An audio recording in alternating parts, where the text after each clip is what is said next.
Hello, hello everyone. Happy Monday. Welcome on in. This is our usual MS-DOS Monday slot, but as a break from the random DOS game of the week kind of format, we're going back to a long play today, starting a brand new game. New as in, well, everything I've been playing is retro anyway, but new for the point of view of the stream. It's Ultima VII, The Black Gate. A very influential game from my childhood. We didn't have a whole lot of PC games to start with, and honestly, I think starting off with Ultima VII was really spoiling me in terms of like exposure to my first computer role-playing game.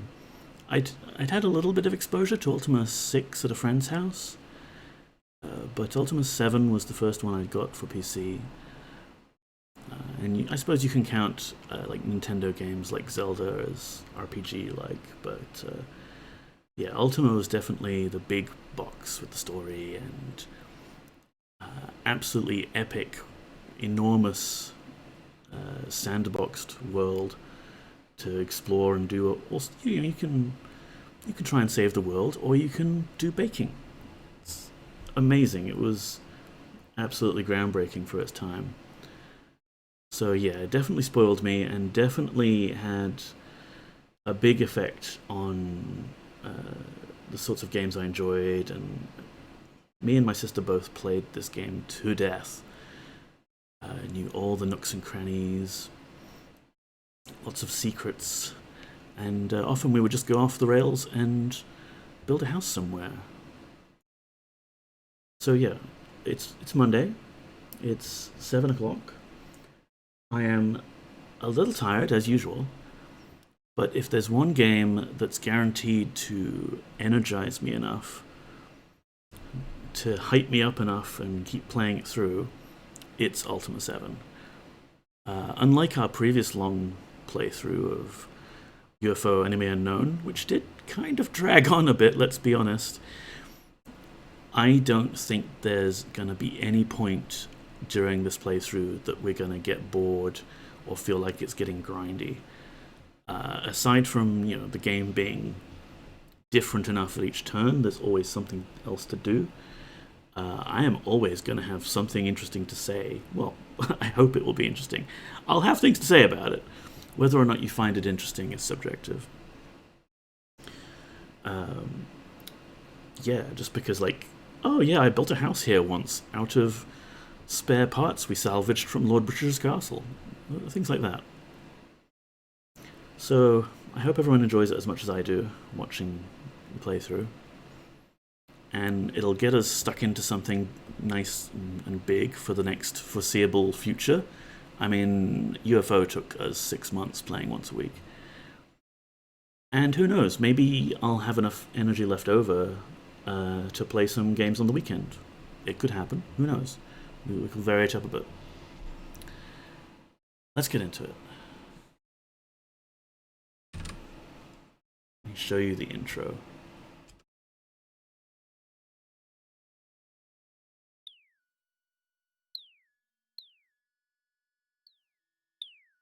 And we've got the poppy cam up.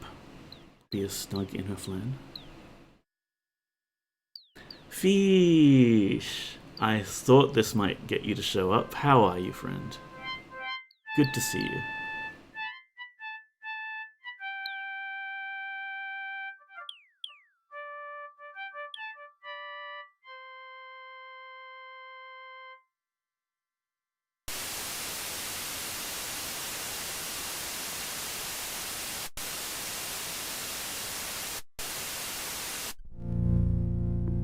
Fun fact, the first time that static effect happened when I booted up the game, it convinced my 13-year-old self that something was actually broken.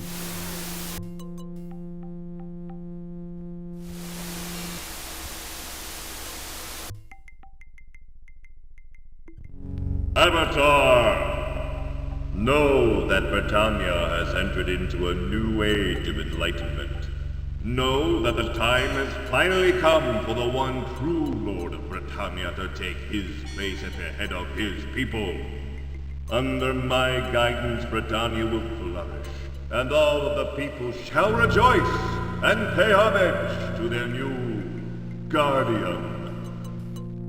Know that you too shall kneel before me, Avatar. You too will soon acknowledge my authority, for I shall be your companion, your provider, and your master.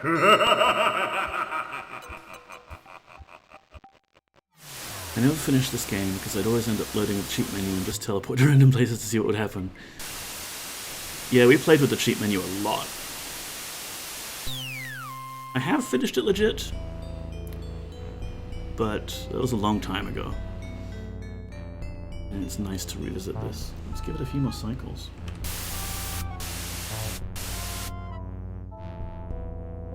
Oops, we had the game window focused. Something is obviously in a bit amiss. It has been a long time since your last visit to Britannia. The mystical orb beckons you. It has opened gateways to Britannia in the past. Behind your house lies the Circle of Stones, as you do. Hey, Mr. Cynics. That's not active right now. You have but one path to the answer. But it is a channel point redeem. You'll have to forgive me for setting it probably quite high. I have no idea how many channel points people have and what like the average is. It's kind of a feature you'd think Twitch would have.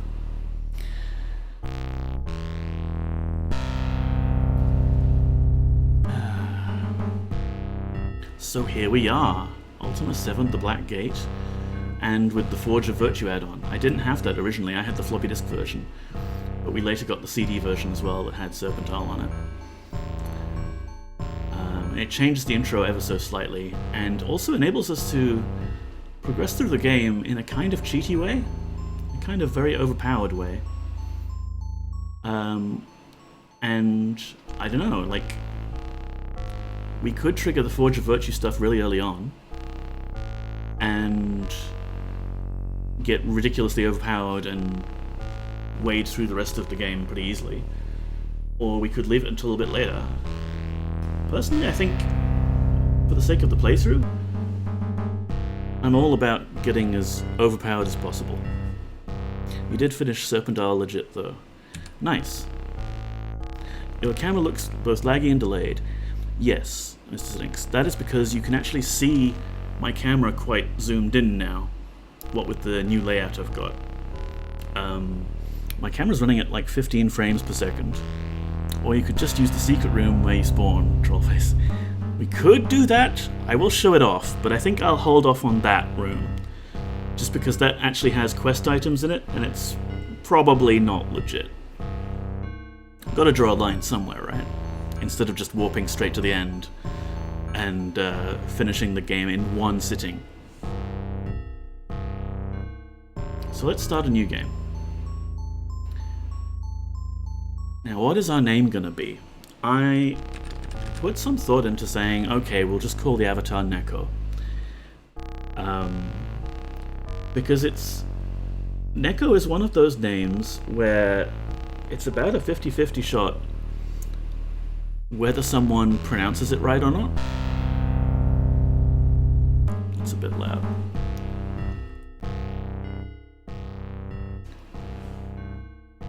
And you know, it's not a name like Mzizi where you look at it and go, okay, please tell me how to pronounce this. Some people just take a shot at it and they say Nico, and it doesn't irk me too much, but you know, sometimes it drags on a bit and you're like, oh, I should have corrected them ages ago, but I was just getting to know them as a streamer then, and now it's just awkward. So I thought, okay, well, we could just call the avatar Neko. And then maybe people watching would like go, oh yeah, that's Neko, that's because we're reading all the dialogue. But then I had a better idea. My go-to avatar in Ultima games was Nigel. Nice, yeah, we had avatars called Fred and Ferd a lot. I had an idea, though, for Twitch's sake. We could call the avatar Poggers. And I think this will make a lot more sense as we go through the dialogue in the game, but I think that makes a lot of sense for Twitch. And as for sex, we're probably definitely going to go female here. Ultima VII, I think it was the first one that actually let you change the avatar's sex. And also, you know, as well as Blackgate, the last one. I don't think Ultima 6, from memory, let you change it. So for the sake of as much equality as possible, let's have a female avatar.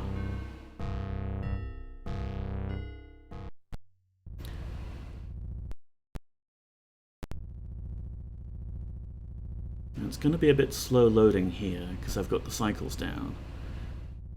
And in some places I think I'm going to have to bump the cycles up. Emulating Ultima 7 is difficult. Here we go. There. 'Tis horrible. I know, 'tis shocking. Who could have done it? I know not. He had no enemies. Poor man. What is to be done? I know not. Hi, I'm the Avatar. A rather large, familiar man looks up and sees you. And yes, I am gonna be trying to read quest text. I might skip some of it sometimes, because this will get exhausting. But we'll see how it goes, yeah? The shock that is evident from his dumbfounded expression quickly evolves into delight. He smiles broadly. Poggers! If I did not trust the infallibility of mine own eyes, I would not believe it. I was just thinking to myself, if only the Avatar were here. Then, lo and behold, who says that magic is dying? Here is living proof that it is not. Dost thou realize, Poggers, that it has been 200 Britannian years since we last met? Why, thou hast not aged at all. Iolo winks conspiratorially. He whispers, due no doubt to the difference in the structure of time in our original homeland and that of Britannia. He resumes speaking aloud. I have aged a little, as thou canst see, but of course I have stayed here in Britannia all this time. Oh, but Avatar, wait until I tell the others. They will be happy to see thee. Welcome to Trinsic. The distraught peasant interrupts Iolo. Show her the stables, my lord. 'Tis horrible. Iolo nods, his joy fading quickly as he's reminded of the reason he was standing there in the first place. Ah, yes, our friend Petra here discovered something truly ghastly this morning. Take a look inside the stables. I shall accompany thee. Alright, now we have to make a run for the stable door here, because the mayor, Finnegan, is going to be coming this way, and he's going to try and talk to us. And there's a quest flag that gets set if you've seen the inside of the stables. Go. And it's made a little more difficult by the earthquake that happens right there. All is not right in Britannia. Perhaps Lord British will know the reason behind this tremor. That tremor was, of course, the Forge of Virtue expansion trigger. It just happens at the start of the game if you're starting a new game. You see a middle-aged nobleman. Iolo, who is the stranger? Why, it is the Avatar, Iolo proudly exclaims. Canst thou believe it? May I introduce thee? This is Finnegan, the town mayor. And this is Poggers, the Avatar. I simply cannot believe she is here. The mayor looks at you up and down, not sure if he believes Iolo or not. He looks at Iolo skeptically, and I may start to drift into pronouncing Iolo's name as YOLO, like YOLO, just for the fun of it. As kids, we used to pronounce his name Iolo, and I'm pretty sure YOLO is closer to it, but now I can't think of anything else but YOLO. I swear to thee, it is the Avatar. The mayor looks at you again, as if he was studying every pore in your face. Finally, he smiles. Welcome, Avatar. But just as suddenly, Finnegan's face becomes stern. A horrible murder has occurred. If thou art truly the Avatar, perhaps thou canst help us solve it. I would feel better if thou takest this matter into thine hands. Thou shalt be handsomely rewarded if thou discover the name of the killer. Dost thou accept? Yes. Our only way out of town is to solve this murder. Peter here knows something about all of this. The peasant interjects. I discovered poor Christopher and the gargoyle Inamo earlier this morning. The mayor continues. Hast thou searched the stables? Yes, we have. We took a quick look and we figured out everything we need to know. What didst thou find? We found a bucket. Yes, obviously it's filled with poor Christopher's own blood. But surely there was something else that might point in the direction of the killer, or killers. Thou shouldst look again, Avatar. Wait, come back.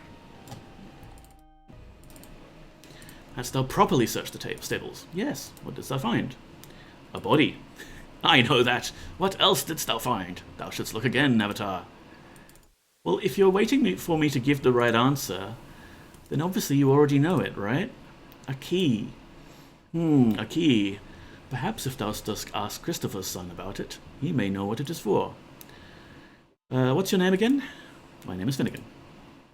What's your job? I'm the mayor of Trinsic, and I have been since I arrived here 3 years ago. If we ask about murder, he'll ask us to give a report. We're not ready for that yet. What about Trinsic? Trinsic was once the City of Honor. I suppose it still is. Our Rune of Honor was taken many years ago by one who claimed she was the Avatar. I believe it now resides in the Royal Museum in Britain, yet the empty pedestal still remains in the centre of town. I feel this is symbolic of the town itself. It's rather empty, of people, of life, and of honor. It is sad, really. Then there is this murder, of course. We have temporarily closed the gates of the city and require a password to get in or out. Aha! What is the password? I will give thee the password when thou hast given me a report on the progress of thine investigation. Damn it. We actually have to do stuff. So let's properly look at this. I'm back. Orientation was fun. How are you, Neko? I'm not bad, Cyclone. Thank you. I'm glad to hear you had fun at orientation. Obviously pretty socially draining to be around people, but good that you had fun. I habitually take this bucket of blood. There's only a few of those in the entire game world. It's fun. Just to keep as a memento. Sometimes I take these candles as well and, you know, like, set them up in our house. We've also got Inamo's body here. Nothing on him. A bag with some money. And some food. I'll give all the food to Elo for the moment. Might need torches. And there's some gargoyle jewellery, which unfortunately we can't sell, so it is worthless to us. Let's have a look at this, actually. So this is the Avatar. This is the key we found. We've got a dagger, some leather armor. Same with Eolo. Got a crossbow. Abacus, I'll take that, thank you. You can hold on to the food. Beer, I'll take that. It's not theft if you're the hero. Quite right, Carlfish. This is Avatar business. This is important Avatar business, and if I need supplies, the populace will provide. There were like 50 people in one theatre, but they were all in separate groups, so I'm happy. Right. How was the masking rate there? I mean, I get anxious enough if I go in a cafe with a handful of people and they're not masked.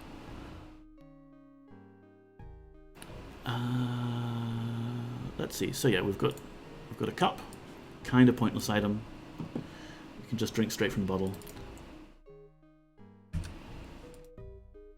I'll drink that, Iolo. Very tasty. 90%, but some beards would be classed as masked at that point. Yeah, you need a pretty thick beard to filter out those particles, actually. But I'm just hoping that eventually, someday, things will calm down a bit, and we'll have Omicron-targeted vaccines, and people will have taken a bit more responsibility. You know what? I kind of want that bag for reasons, so let's take it. Here's a horse. Can't talk to the horse. How silly of me. Horses don't speak. You see a distraught peasant. Art thou really the Avatar? Yes. Peter bows before you. Milady. So tell us about the murder. I discovered poor Christopher in an armor earlier this morning. I did not touch a thing. Made me sick, it did. What about these footprints? They doth lead out the back way, yes? They must be the tracks of the murderer. His eyes widen a bit more. Oh, murderers! Gonna eat dinner? No worries, Cyclone. Enjoy.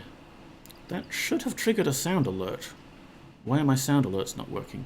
I added sounds.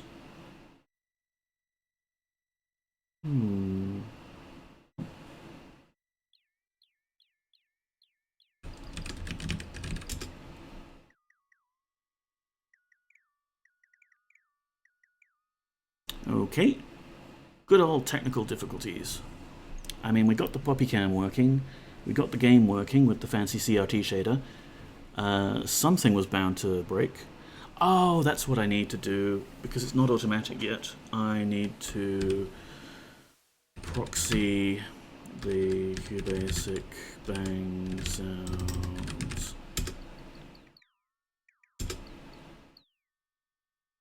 Yeah. I remember my own commands which I have created.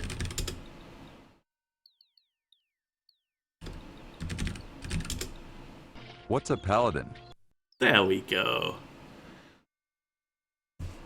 Enjoy the sound commands. I'll try and make that more automatic, but of course my my personal Twitch bot is all constructed using duct tape and chewing gum.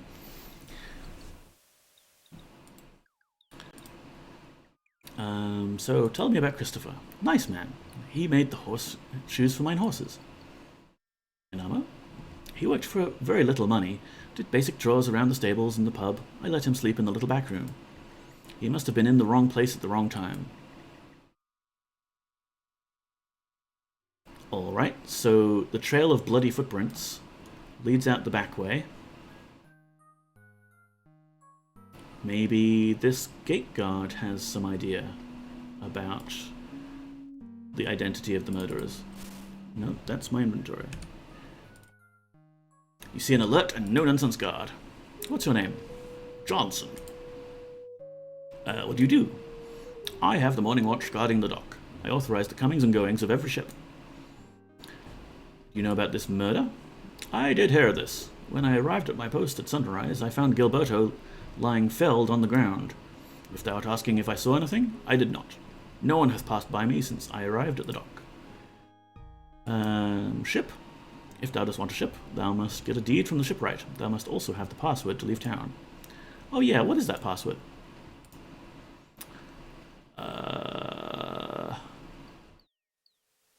Long live the king? Thou dost not know the password. I'm sorry. The mayor may give thee the proper password. Cool, we'll do that. Aha, we can just open this ourselves. No, we can't. Perhaps we can just jump over the wall. No, there's no jumping in this game. They will add it in Ultima VIII, and it will suck. Here's a dog. Good doggy. Now, here we get to dust off my ancient knowledge of Britannian runes. The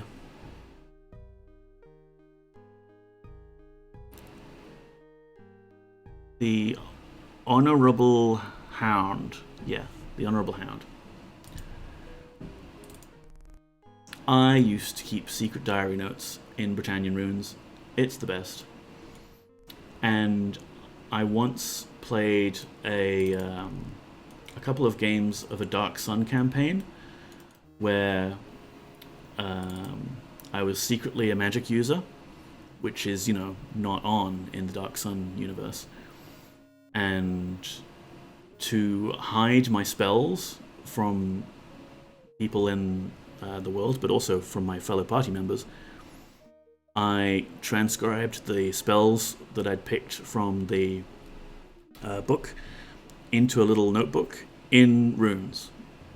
Yeah, I kind of wish we'd played more of that campaign. It was fun.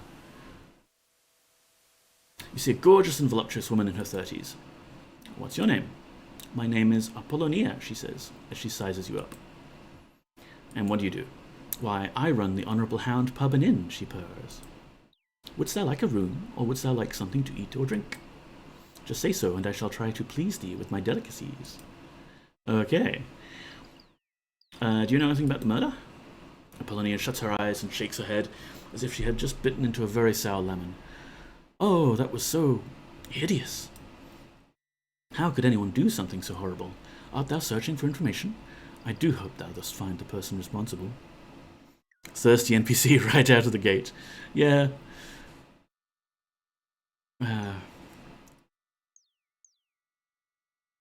Let's see.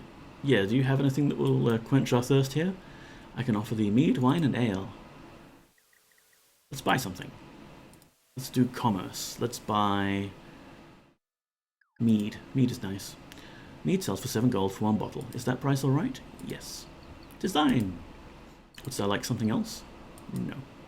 And all of the purchases in this game are done like that through the conversation interface, which can get a little repetitive. And you, other than in a few cases like diamonds and gold bars, you don't really get an opportunity to sell stuff to NPCs either. So it's not like some RPGs where like you are hoarding every piece of scrap that you've looted from every enemy you've come across. If you find a sword on some guy that just tried to attack you, you're not going to have any luck selling it back to like a tavern owner, which, yeah, I kind of appreciate. Makes it so you don't feel like you have to hoard everything and you're at max inventory all the time. Of course, we will be anyway. I'm sure we'll find something to hoard. We don't need a room for now. We might be able to solve this murder in one day. Who knows? And the books are readable. Let's see who's been here.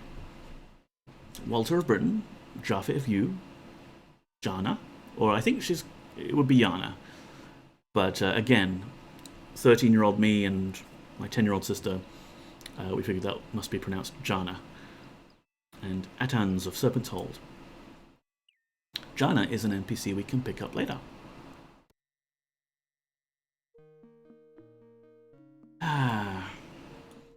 So yeah, this game spent so many hours playing this game. Hello, kitty. Yeah, kitty, kitty. The game is a bit biased against cats, I find. You pat a dog, and it might follow you for a bit. You pat a cat, and it runs away from you. Let's just barge into this person's house. They're asleep. Let's just talk to them. See if we can wake them up. Hello? We're rummaging through your stuff. Hello? I'm trying to sleep. You see a young woman with a bright smile. What's your name? My parents named me Caroline, she says proudly. I have no job per se. I have devoted my energies to helping the Fellowship. Here we go. I hope to recruit new members. You're living pretty much a life of luxury for someone who doesn't have a job and just recruits people for a fellowship. Tell me about the Fellowship. The Fellowship is a society of spiritual seekers who strive to reach the highest levels of human potential and to share this philosophy freely with all people. The Fellowship was formed 20 years ago by Batlin with the full approval and support of Lord British. Your philosophy... The Fellowship advances the philosophy of sanguine cognition, a way to apply confident order of thought to one's life, through what is called the Triad of Inner Strength. The Triad is simply 3 basic principles that, when applied in unison, enable one to be more creative, satisfied, and successful in life. They are... Strive for unity, trust thy brother, and worthiness precedes reward. Strive for unity basically means that people should cooperate and work together. Trust thy brother implies that we are all the same and we should not hate or fear each other. Worthiness precedes reward suggests that we must each strive to be worthy of that which we want out of life. Dost thou want to join? No. Oh, well, perhaps thou canst become enlightened another time. Okay, so that's a conversation trap you can get into with a lot of people. And here's the Book of the Fellowship. Good morning to thee, gentle friend and traveller. I don't think I'll be reading all of these books, and this one only has one page in the game here. But this was actually a book that came with the game box and accompanied the manual and actually basically taught you things about the game. It was written by the perspective of this Batlin fellow, who we will meet later. Hello, Gareth. Welcome on in. Sounds like communism to me, right? Yeah, Red's under the bed. Dirty pinkos. How are you today? We are starting another very long playthrough.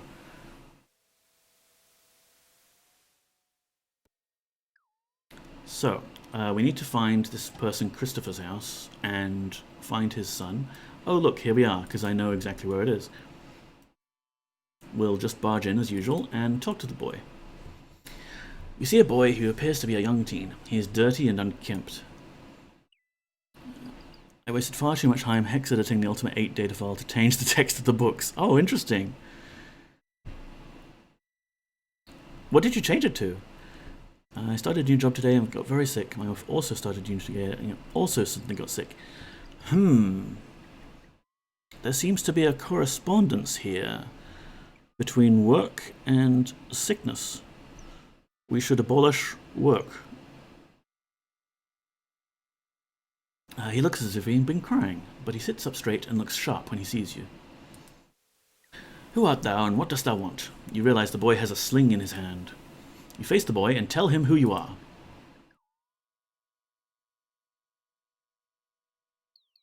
Poggers. So, what makes thee so special? Boy, this is the Avatar. Upon my word, she is. She has come to help thee. I can't remember, just dumb things I found funny when I was 19. Nice. Yeah, I definitely did a fair share of hex editing as well. I don't think I ever tried to do it with Ultima.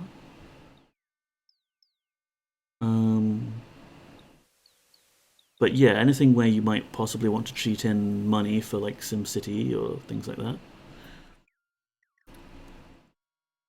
I used to hex edit the Ragnarok Online client and server. Oh, interesting, Gareth. I didn't realize that would do much for, like, considering... Oh, you mean you also had a copy of the server code? Neat. I tinkered with a private server thing for a little while, but it was a re-implementation of the server. Keep meaning to try and set one up, actually. Could play through that as a bit of nostalgic gameplay that's not technically DOS related, but still retro. Then the boy narrows his eyes, studying you. He slowly lowers his weapon, ready to act in case it's a trap. You admire the boy's obvious experience in dealing with strangers. You and Spark stare at each other. He's not sure what to do. Finally, he nods his head. All right, I believe thee. Thou dost look like paintings I've seen. I am sorry, my lady. I am 100% down to play Ragnarok Online if you get a server running. Yeah, nice. They kept leaking the actual server software circa 2003. Yeah. Like, I went through some forum instructions to run a private server using the Sacre client, which was Korean, that someone had then translated back into English. And the free re-implemented server that I think was written in Perl.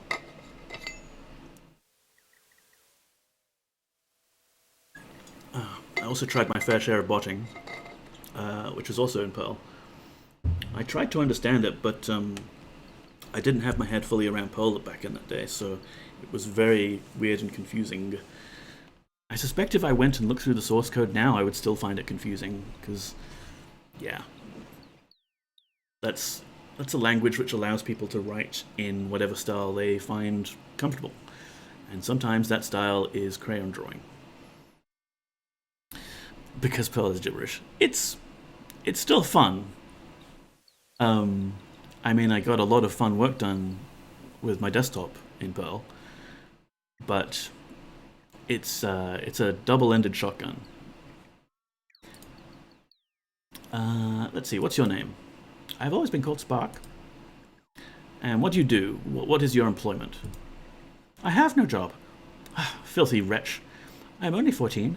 So I'm just learning how to best help father in the smithy, he says proudly. But then he suddenly realizes something which terrifies him. And now that father is dead, I am an orphan. Yeah, cool. Tell me about the murder. I cannot believe father is dead, and poor Inamo too. It is so strange. I dreamed it was happening. Well, in a way. Last night I was having a nightmare about father. I dreamed that he screamed, and it woke me up. I looked around the house, but he was not in his bed. I was wide awake, so I went to find him. 14, that's old enough to be sent down mines. Yeah, send him down pit.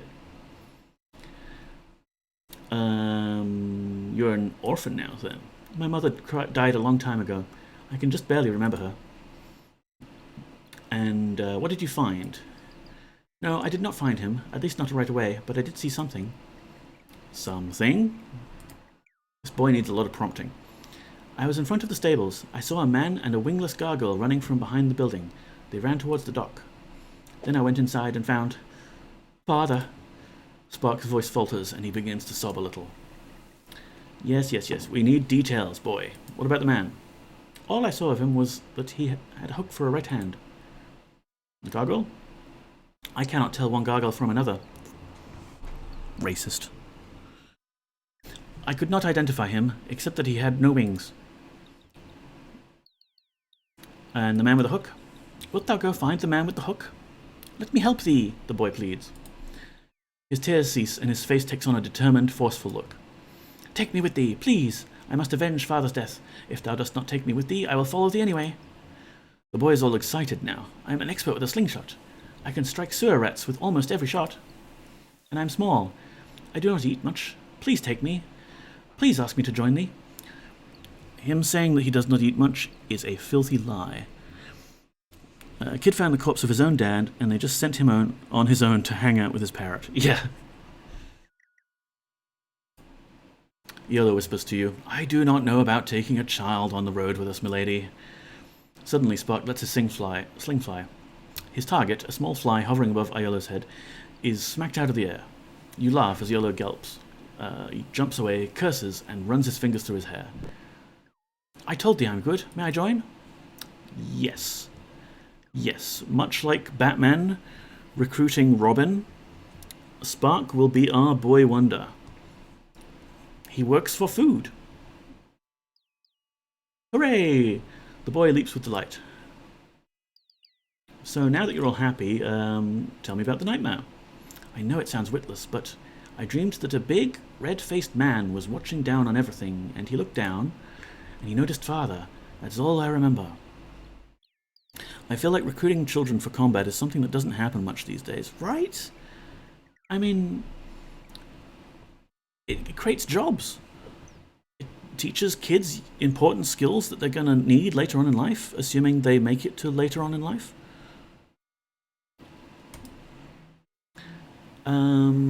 Okay, so tell us about this key. That looks like the key to Father's chest. I wondered where it was.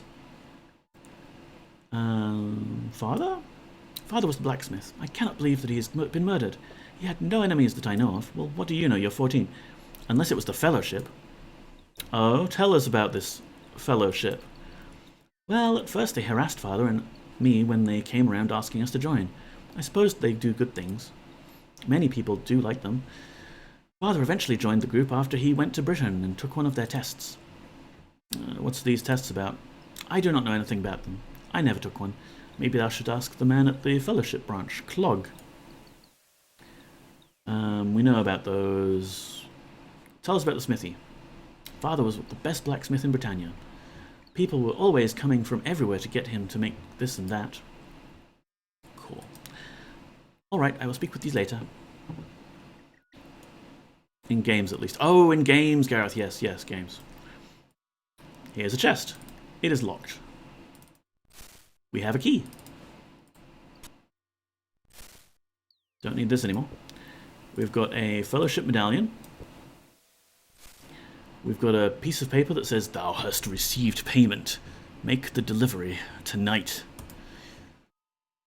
That's evidence. And we have 100 gold coins. That's evidence. That's definitely evidence. Hey, kid, you know anything about this? Yes, Poggers? Spark asks. What dost thou want? Not suspicious at all. Fungible evidence, yes. So how about this medallion?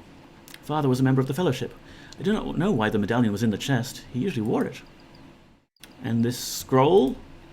I'm not sure if it's the same one, but I think I saw Father with a scroll just like that one or 2 days ago. I know he was making something special for someone. I'm fairly certain it was at his shop. And this gold, which is also confiscated now. The boy's eyes widen. I had no idea that Father had that much gold hidden away. I suppose I could give it to thee if thou art going to look for those who killed my father. Yes, technically I'm doing that.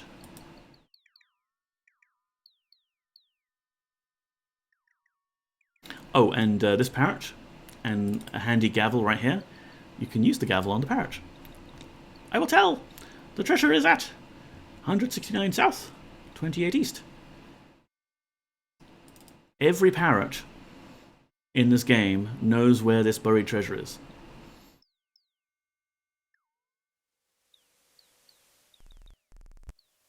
So this is a shop.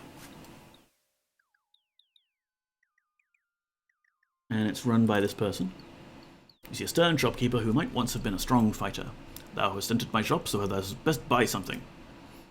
Who might I be addressing? Poggers. Humph, my name is Dell. Dude, you're getting a Dell. What's your job? Dell looks disgruntled. I sell weapons, armor, and provisions when I'm not doing work for the Fellowship. If thou art not going to buy anything, then get thy face out of my sight. Okay. We don't really want anything from him. Spend more money next time thou dost come in. I do wonder, though, if I put the medallion on, does his disposition change? Oh, that's right, this is the slot for next. Okay. Hi, Dell, remember me? How may I help thee, Dell asks. What do you do? Blah, blah, blah. If thou art not going to buy anything... Yeah, okay, he's disgruntled no matter what. That's fine. Some people do change their attitude if they see one of these. And there's extra dialogue if you join properly. Relatable. We might come back here later, because there is a tiny little grey dot there, which I'm not sure will even show up properly on stream. But if I click it, you can see it's a lever. Or a lever for our American audience. And it opens the door to the back here. And on some playthroughs I usually steal this great dagger, because it's, I mean, look at it, it's pretty great. I think, like, looking up at the stats of the different weapons, the great daggers aren't actually that great. They're only as good as a regular sword. Oh, and let's look at Spark's gear. Yeah, you've got nothing good. Some grapes, some sausages, and a sling. But we're going to acquire much better weapons to help us through with this playthrough. So no worries there. Here's the infirmary. You see a solemn fellow in healer's robes. What's your name? My name is Chantu, he says with a slight bow. And what do you do? I am the Trinsic Healer. I can perform a heal, a poison cure, or a resurrection on any of thy friends, or on thee, of course. It's so weird how they casually mention that they can return the dead to life in this game. I mean, obviously gameplay reasons, yeah, but wow. It doesn't even cost that much, if I remember right. Of course, I usually get it for free from Lord British. Very D&D? Yeah. Like, you'd think if that's possible, people would be doing it all the time, and there would be a population problem. We started the game with a murder. A double murder. Let's drag the body over to this guy, bring him back to life, ask him who did it. Case solved. What's your services? Heal, blah, blah, blah, no. What do you know about the murder? 'Tis a sad state for Britannia when events such as these happen. Oh, well, there's nothing we can do about it, I guess. Christopher was such a good man. I hope that the villain is caught. I mean, it's not even as if It's not even as if like you have to have a fresh corpse and like, oh, it's been too long and we can't bring him back now. Um, you can bring Lord British corpse from pretty much anyone in this game that you've accidentally killed and ask to bring them back. I feel like it would be definitely abused if you could resurrect people. We've all thought about strangling someone, I'm sure. Yes, yes. It would become a day-to-day occurrence, wouldn't it? It would be... people would do it for pranks. Goodbye. Here we've got a grumpy fellow with a bloody bandage on his head. What's your name? I'm Gilberto. So you are. And what do you do? I have the night watch at the dock gate. And do you know stuff about the murder? It must have occurred shortly before I was knocked out. Okay. Knocked. It's just about sunrise. I was looking out to the sea. All of a sudden, I felt a blow on the back of mine head. He winces in pain. Did you see the man with a hook? The guard thinks a moment. No, I cannot say that I saw a man with a hook. Now, here we have a conversation option called blow. I don't know if we are offering or requesting. We'll try it anyway. The next thing I know, I was on the ground. Johnson, the guard for the next watch, was shaking me. I'd been out for about 10 minutes. Oh, the blow on the back of his head. Yes, yes. I knew that because the sun had just peeked over the horizon, and the crown jewel had gone and sailed. Ah. Tell me about your Johnson. He takes the morning watch at the dock. And crown jewels? Did I forget to say, that is the ship that was docked here all night. I believe it was about to sail for Britain. Thou shouldst ask Gargan at the shipwright to make sure. Anyway, I did not see mine attackers, the guard grumbles. Yeah, that's fine. Bye. Goodbye, watch their back.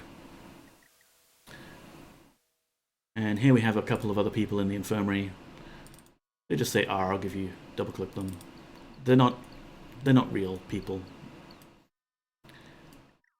Now, there's a few potions in this shop, and books as well, actually. The apothecary's desk reference. Tells you which potions are which. Shoot the moon. And the bioparaphysics of the healing arts. But all of these potions, let's see. Red is cure poison.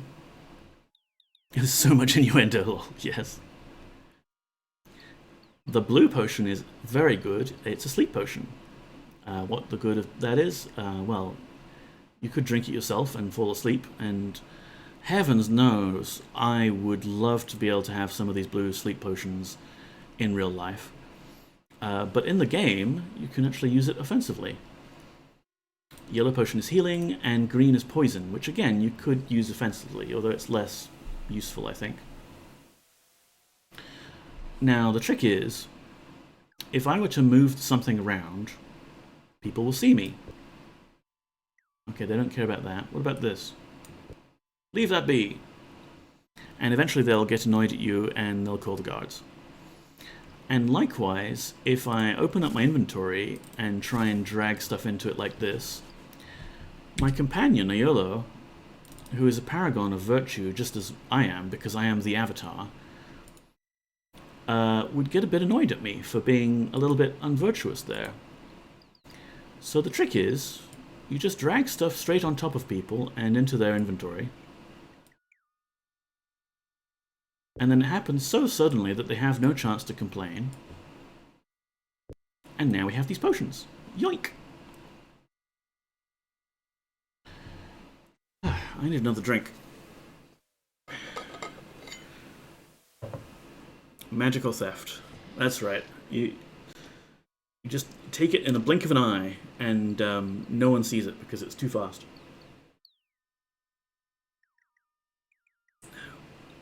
Iller's just fine with stealing if he gets the stuff. He is, yes. Well, this way you're forcing them to be complicit. It's got their fingerprints on it, so suddenly your followers are totally okay with everything.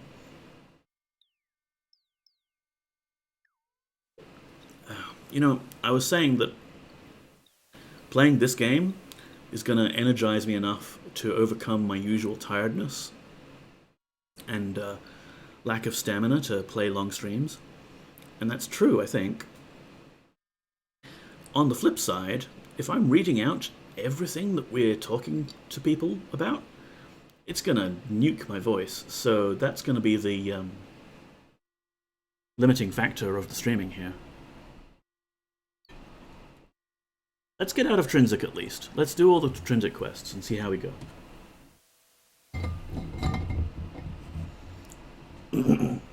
Poppycam still functional? Yeah, looks like. Nice. So here's the blacksmith.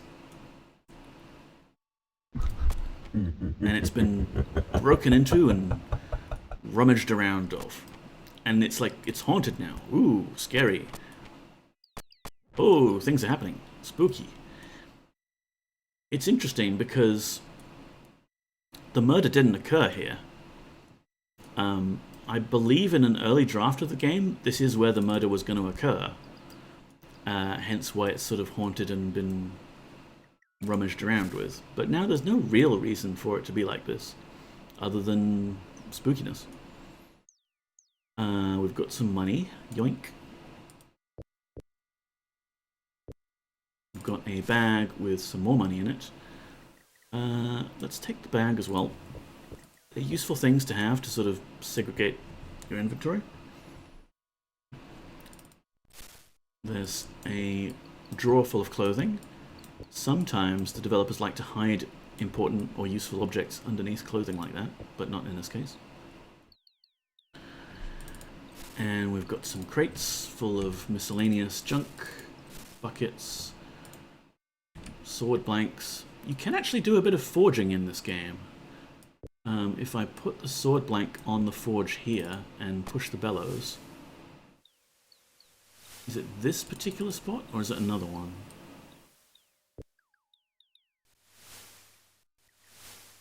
Might not be working for this kind. I might have been thinking of the Forge of Virtue, but that's a different sword entirely. I'm pretty sure there are different sprites in the game for a sword blank that's being heated up. Anyway, let's keep poking through these crates. There are a lot of crates in this room, aren't there? Caltrops. I mean, caltrops might be fun for cheesing some fights, maybe. But it's fine, we'll do that if we need them. No sense carrying around a lot of extra weight until we... I'm planning to make at least one of these characters our major pack mule. You can see we've got Spark's stats for the moment here. He can carry 28 stones, and I can carry 36 stones. But what if we could make Spark carry a lot more by bumping his stats up?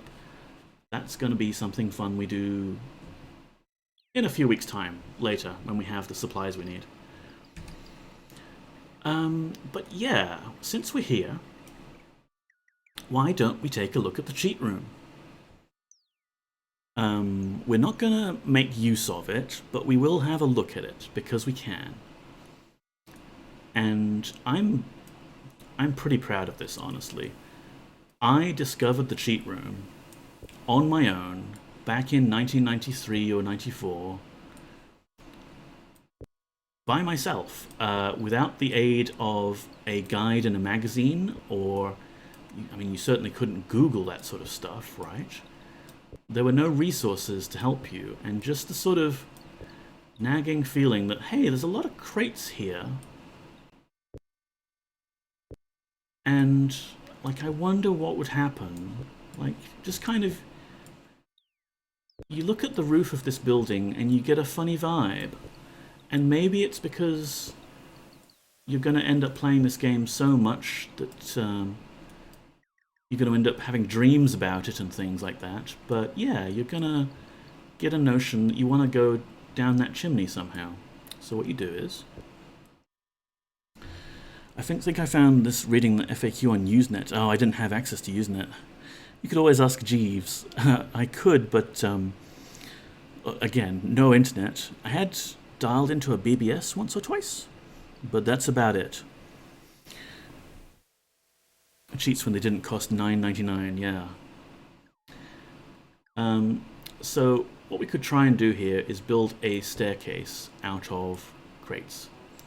And you'll notice that you can't have an object hanging off the side of an object. It has to be properly supported. So the easiest way you can do this is with only 5 crates. And then you carefully slide the bottom crate out like this. And oh, it's still supported. And then you slide the one after that out. And so on and so forth. But we have enough crates here that we can probably build a proper staircase to some degree. Let's see, we need to slide... No, that one can stay. This one out. And then this one out. And this one out. Ta-da! Almost as good as Minecraft physics. Yeah, like if I pulled the ones out there, they would actually fall. Which is pretty impressive. Up we go. And here we are. Let's grab a torch because it's a bit dark.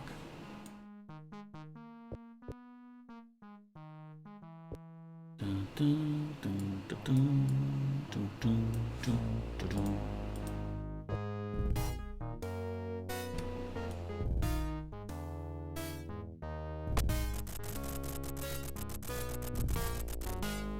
So we have a little room with a gargoyle head on, like mounted on the wall, and a human head. 8 chests full of delicious magic armor and weapons. A bag full of 100 of each type of magic reagent. A bag full of gold and lockpicks. A spell book with every spell in the game, and it's bookmarked on the Armageddon spell, hooray.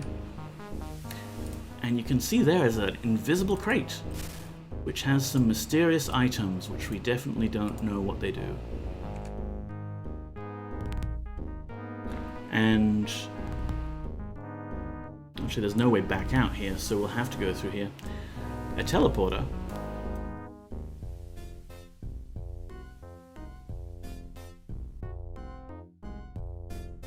Leading to a weird zigzaggy room for some reason. 8 teleporters to all of the major cities. More quest items. And then more teleporters to various dungeons. The throne room of Lord British, we could go there. Just skip a whole bunch of stuff. Throne room of the Guardian, don't know who that is. Little tiny square of magic carpet there. Let's see. I don't suppose these have names, do they? No. Which one would be the Rune of Honor, do you suppose? I do not remember which one they all are. This one looks like a sword, maybe.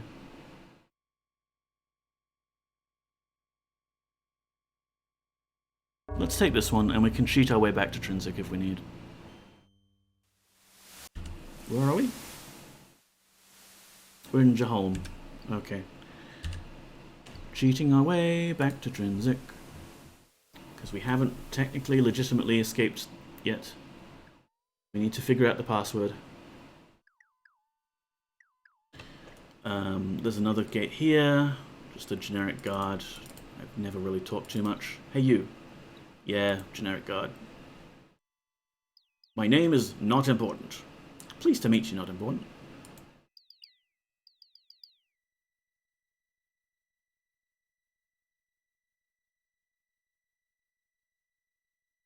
What's in here? Someone's house. Let's rummage through the stuff. Oh, some more supplies for the Avatar. Excellent. Spark, do you want some boots? Maybe some gloves?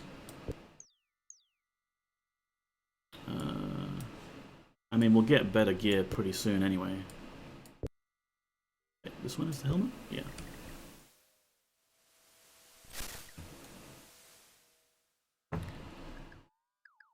And what's this place? Locked chest. I think we can just lockpick that one. Yes, my friend? Nope, sorry, I meant to look at your inventory.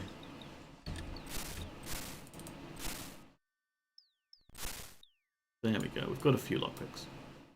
Later we can find a key that will just open all locked chests and doors that would have lockpicks automatically. And who locks up their shirts? Weird.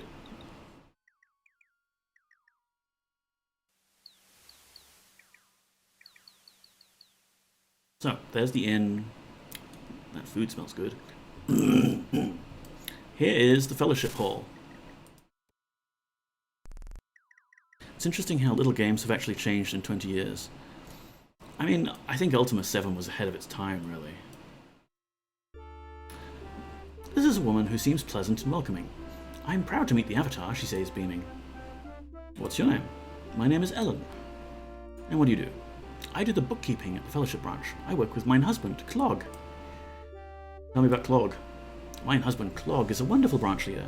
He's inspiration to all of the Trinsic members. What do you know about the murder? 'Tis awful, is it not? Of course, I was home with Clog all night. I didn't ask you for an alibi, but you provided one anyway. That's very nice, thank you. Goodbye. I hope to see you again soon. Ah, Clog. Excuse me for invading your personal space. This man exudes kindness and geniality. Ah, Avatar! I recognize thee at once. Word has moved through the town quickly. I had heard thou wert here. I'm not sure wort is actually legit Old English there. But let it slide. You're Clog? My name is Clog. What do you do? I'm the Trinsic branch leader of the Fellowship. I work here with my wife Ellen.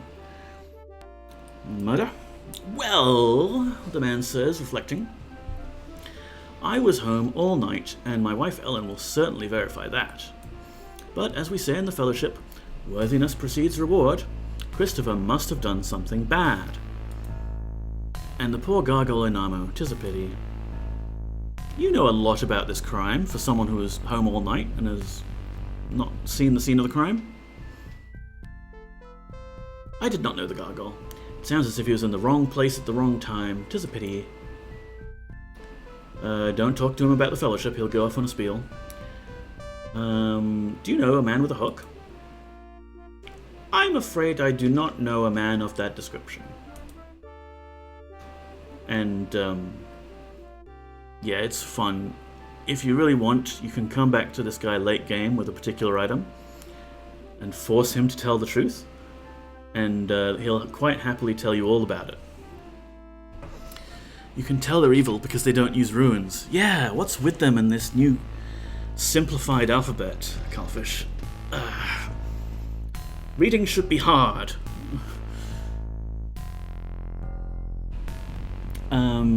What argument? Last week Christopher stated that he wanted to leave the Fellowship. Canst thou imagine?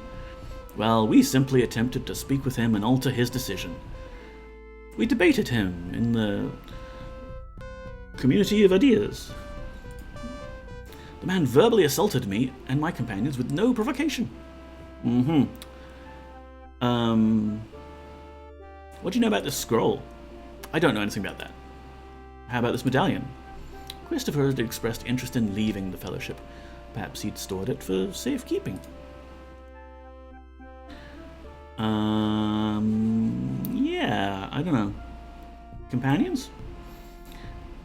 They have gone to Fellowship headquarters in Britain. They were here delivering Fellowship funds. Their names are Elizabeth and Abraham. EA.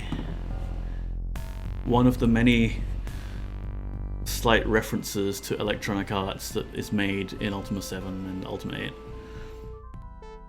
If there's anything else I may help thee with, Poggers, let me know. Okay, well let me just rifle through your stuff.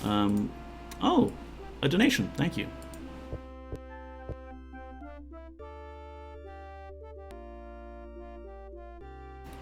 Fellowship staff, it's a pretty good weapon that.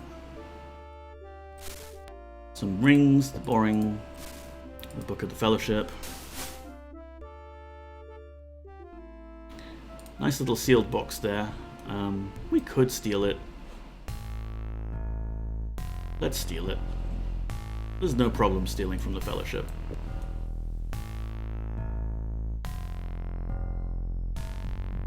Plus, we'll need money to get all sorts of fun stuff like spells. Like, we can steal some stuff, but it only goes so far. Money. How much does this box weigh? Yeah, it weighs like 3 stone. 2 stone overall. What about a bag? I assume bags are like... Oh, bags also weigh 2 stone. Okay, so let's use this box as our money stash. It's kind of important to organize your inventory in this game, because if you just stuff everything into the one big bag,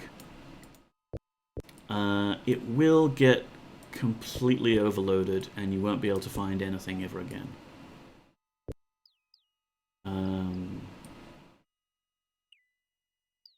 Yeah. Bag, I guess we'll shove quest items in here. Not that we really need them much yet, but we'll just give them to Finnegan and he'll be like, oh yeah, there you go.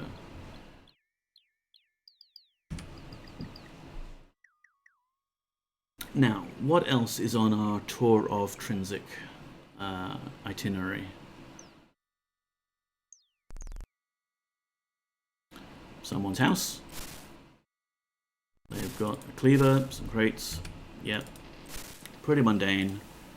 Bandage. I don't think we'll bother with bandages for healing. We'll have potions and spells later on. There's the blacksmiths. We already know the crown jewel was the ship that left. We know it's a man with a hook. Oh, but we want to check on the shipwright about the ship. So let's talk to Gargan. And another nice little detail about this game, right? You single click on this guy. He's a shopkeeper. Talk to him. You see a salty old sailor who reeks of tobacco. What's your name? My name is Gargan. He sniffs loudly. Bye. May thy day have smooth sailing, the sailor starts to say, but a coughing spasm interrupts him. Relatable. Now you single click on him. Oh. Am I wrong? That should have changed his name. It changes for some people. I swear it does. There's a whole name flag in the system that keeps track of it all. Fine. Fine, it's only been like a decade at least since I last played this game, and... Oh dear, has it been that long since I originally played the game? That can't be right. No, that can't be right. That maths is wrong. So what do you know about the murder? I heard about that. Terrible thing to happen. Can't say I saw or heard anything, though. For some reason, I've made Gargan Australian. Gargan coughs, clears his throat loudly, then spits. Ooh, yuck. Do you know what about the crown jewel? Yes, that ship was docked overnight. He consults his log. She sailed for Britain at sunrise. I do not recall seeing anyone getting on or off. Gargan snorts and coughs a couple of times. And do you know... I mean, this is a bit of a stretch, but do you know anyone who fits the description of man with a hook? Matey, I've always seen pirates and sailors with peg legs and hooks. If thou hast seen one, thou hast seen another. But the man suddenly frowns. Now that thou dost mention it, I did see a man with a hook late last night after sundown. I was leaving the shop and I saw him outside. There was a wingless gargoyle with him. They were walking east. Gargan sneezed and coughs a couple of times. I told thee it was him. All right, I think that's everything. May thy day have smooth sailing, the sailor starts to say, but a coughing spasm interrupts him. And here we have a bunch of deeds for owning ships, which we can get later. And you can actually spend money on buying a ship, except we have the expansion pack. And you know how it goes with game expansion packs. We can score a ship for free just by talking to Lord British. Bag with money in it. We're not going to steal from him. He seems like a nice guy. Unless he's got anything really sweet, like, ooh, yellow potion. It's probably fine. I don't even use potions that often in battle because, like, Battle in Ultima 7 tends to go very quickly, especially when you're running it in DOSBox and like you have to bump the cycles up to be able to walk around fast. But then enemies come at you fast and take you down pretty quickly. So battle is either you automatically survive it because you've equipped your companions well, or you automatically don't survive it and resurrect at the poorhouse in Pause. Ah, found my photo of Lord British's spacesuit. Oh, nice. Let's have a look at that.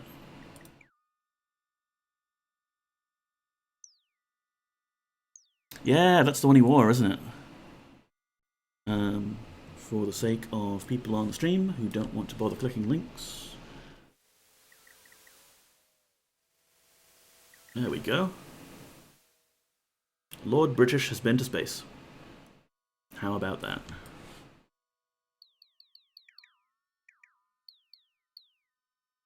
No, not this one. I was playing around earlier before stream as to which kind of view of the game I wanted to do. I've settled on this one, which gives us a 4:3 ratio for the game window, which is, you know, more accurate to how it would have been presented at the time. But the thing with that, and like old DOS games like this, is it's tricky because the pixels weren't square. It's the game's running at a native resolution of 320 by 200, which is more like a 16:9 ratio. So if I did it like that and stretched it, well then okay, the game looks a bit stretched with the characters, but you do see more of the game window, and also things that are square, like the cobblestones, are actually square because there's a square number of pixels for them. So yeah, agonized over that for a little while, but we're settling on this view, which gives you a bigger view of the poppy cam down there anyway, so enjoy.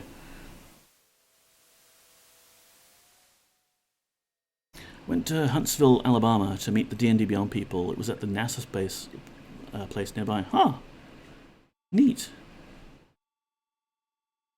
You know, his house apparently has a bunch of secret passages in it. Because, I mean, if you get that wealthy, why wouldn't you want a bunch of secret passages in it? That's fun. He seems fun. So yeah, we've got the details of the murder. Let's go to the town hall and get us the password to get the hell out of this idyllic, peaceful city. Here's the mayor's town hall building. We've got a bag with some bread in it, yay. I just love that if you at him on Twitter that you finished one of the Ultima games, he'll usually answer in character. Yeah, I've seen several people doing that, responding. And him responding. It's nice that he continues to do it. Like, most of the games, I believe, told you to write to a particular address or whatever once you finished to be congratulated appropriately. Bill of underwater scavenging and cricket playing. Not reading all that out. How do just chatting players do it, man? I'm gonna need to eat some honey or something after this. Broma's Britannia. Betwixt the covers of this atlas is a detailed description of the entire continent of Britannia and the nearby islands. Ta-da. We have a map anyway. And because I'm running the game with the cheats, I can just push F3 to get a map that also includes our location and lets us teleport around if we really need to. Oh, look at that, I double-clicked a wall and it just kind of opened, huh? Oh, look at that, I've accidentally stumbled across another secret within a secret. I don't know why the mayor needs a secret office like this, just to have a ownership of horse and carriage deed that's blank, and bill of indoor animal housing. Some secret backdoor deals going on here? Who knows? But he does have some money, so hell, why not? Let's just take it. That's what you get for having secrets. Yes, poggers, Spark asks. What does that want? I wanted to close the bloody door. I always wanted to play UO back in the day, but I never actually played any of them. Gareth, I can relate so hard. Around the time UO came out was the time when we'd just gotten our first family modem, basically. And we'd been on the internet a little bit and been like, okay, you have an hour of internet. And where can we go? There's random.com. There's Garfield.com. Yahoo is this interesting new search engine that they've got. And yeah, I'd read about Ultima Online in magazines and was like, oh my goodness, that sounds so cool. I want to play it. Same with EverQuest, actually. UO was the reason we replaced our Amiga with a PC. Huh. Wait, no, you would have played other Ultima games on PC before that, right? I thought you meant Ultima Underworld. Right, yeah. Also a good game. Your brain broke. It happens. My brain has been broken for a while now, Fish. Yeah. We had no credit card to pay for a subscription? Yeah, right. Well, the idea of paying a subscription to play a game was pretty damn scandalous back in the day. Like, I would never have convinced my family to go along with that, so that was out.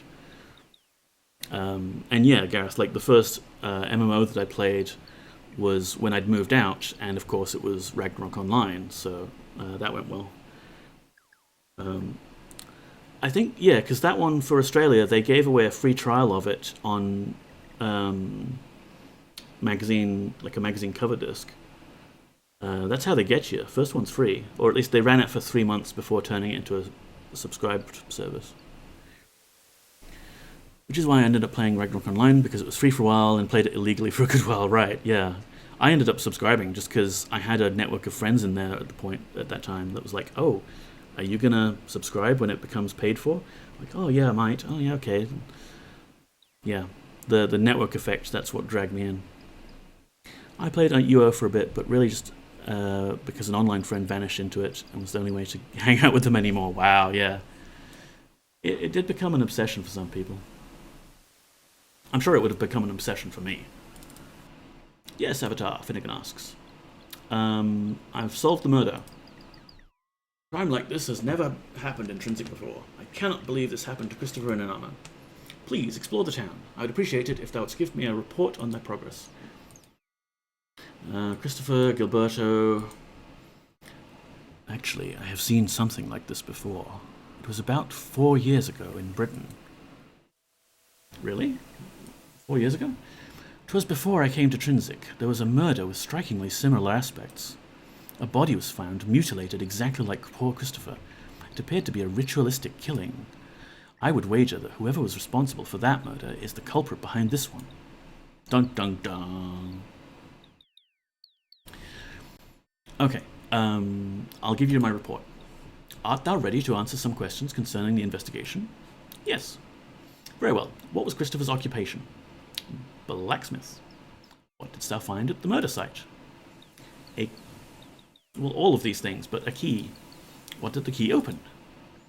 A chest. What didst thou find in the chest? Well, we didn't find any gold, unfortunately. There was a medallion, a scroll, none of these, all of these. All of these except the gold. What is word 4 on page 32 of the manual? Thankfully, Fish, we don't have copy protection that's that detailed.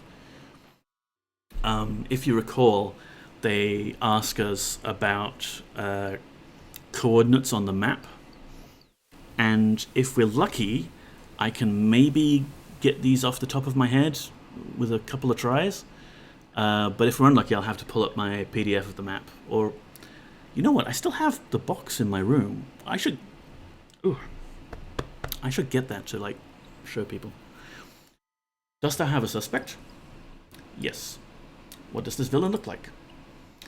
Well, he could have a scar, a peg leg, and an eye patch, but he also has a hook. Any leads on finding this villain? Crown jewel. The mayor is pleased.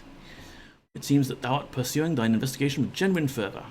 Methinks thou shouldst go to Britain and see if thou can find this man with a hook. Here is half thy reward money. Thou wilt receive the rest when thou dost prove that the killer has been brought to justice, i.e. never. The mayor hands you 100 gold coins. Dost thou need the password? Yes. Before I give thee the password, I must admit that I have my doubts about thou truly being the Avatar. So let me ask you some questions which anyone could easily verify if they have a map, like is in the book in the other room. I must ask thee to indulge me in order to satisfy my somewhat suspicious nature. I shall ask thee a few questions regarding the geography of Britannia. Please answer with the number of the longitude or latitude from thy cloth map. Remember, longitude refers to the lines that run north-south. They are determined by the numbers at the bottom of the map. Latitude refers to the lines that east-west. Blah, blah, blah, blah. If the questions are answered correctly, then I will cast aside all my doubts. Oh, that's right. I think Serpentile had manual questions. Yeah, Serpentile was like, what reagent do you need for this thing? Or where do you find blood moss? Sneaky letting you into the game before hitting you with the piracy check.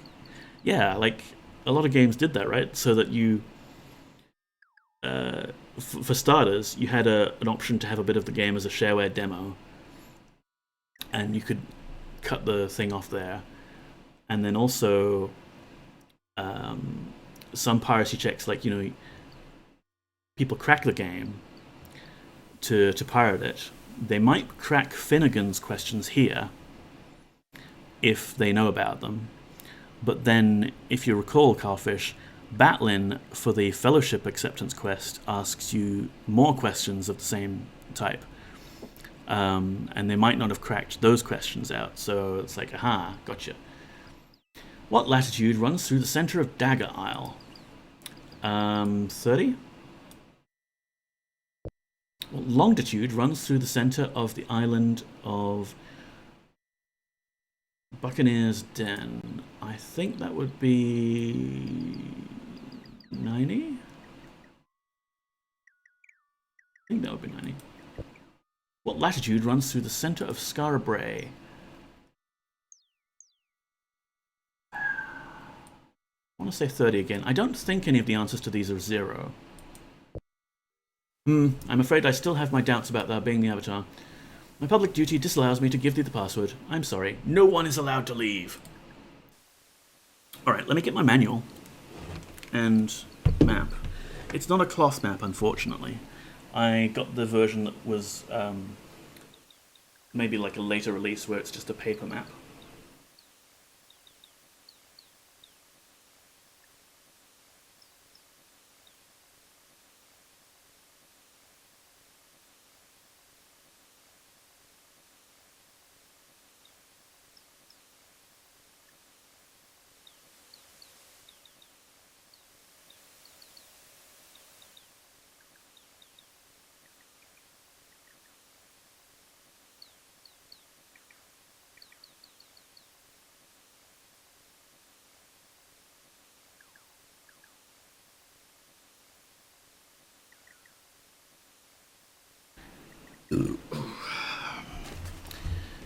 Here we go.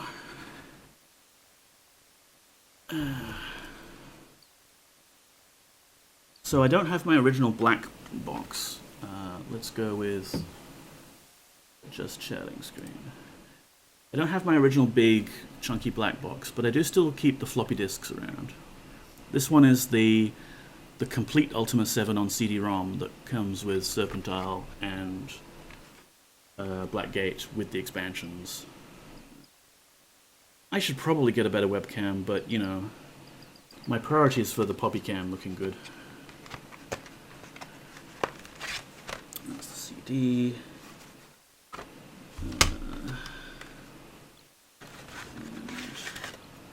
Yeah, check it out.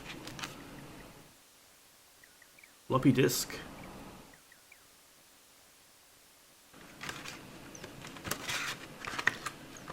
So... the map that I have, I would like to get a cloth map. Maybe they're on eBay once in a while, but this one is mine at least. It's a relic of many, many years ago when I was living in the UK. I will figure out how to repack that box later. It's still in good condition because you can just fold it. Ta-da!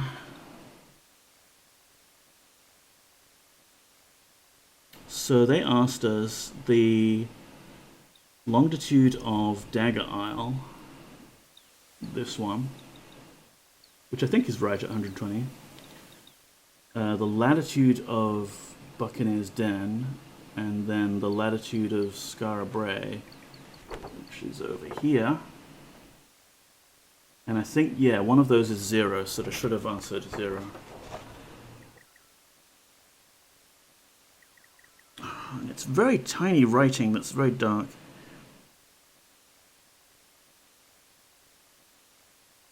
$60. Yeah, 0 runs through Britain, so that's fine. Britain being the center of the universe, of course. And he'll give us different questions anyway. When do we eat, says Yolo. When I tell you to. Okay. Ready to answer your questions now, mate. Give us a password. Yes.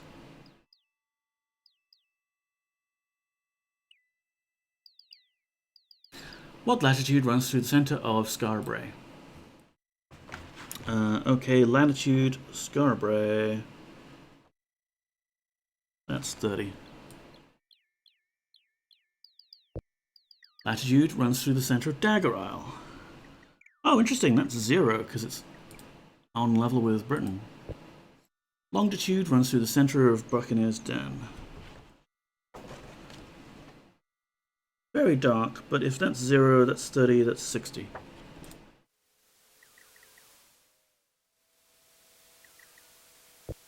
Excellent! I have no doubts now that thou art the one true avatar. Thanks to your knowledge of basic geography. Oh, and I should have switched back to the game, I'm sorry.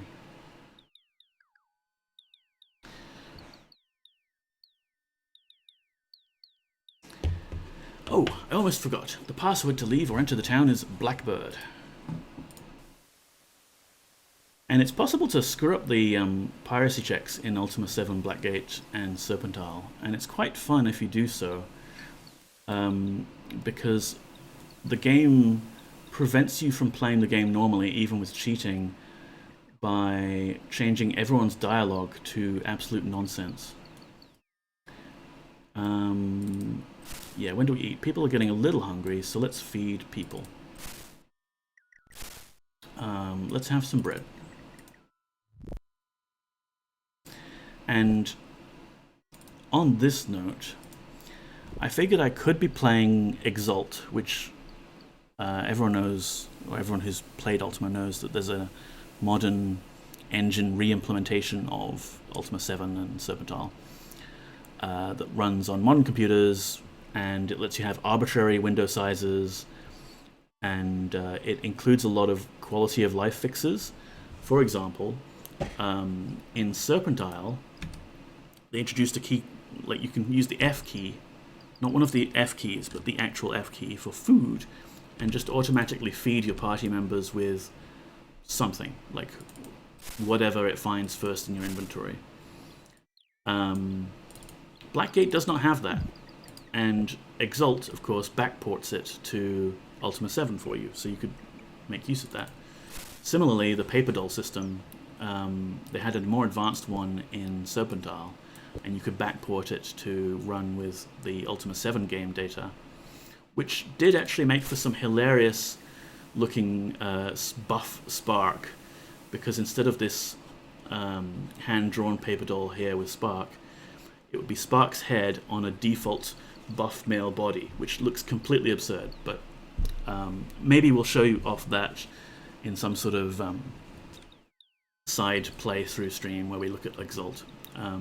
For nostalgia's sake, I wanted to play Ultima 7 on the original DOS with the actual original installation that I have.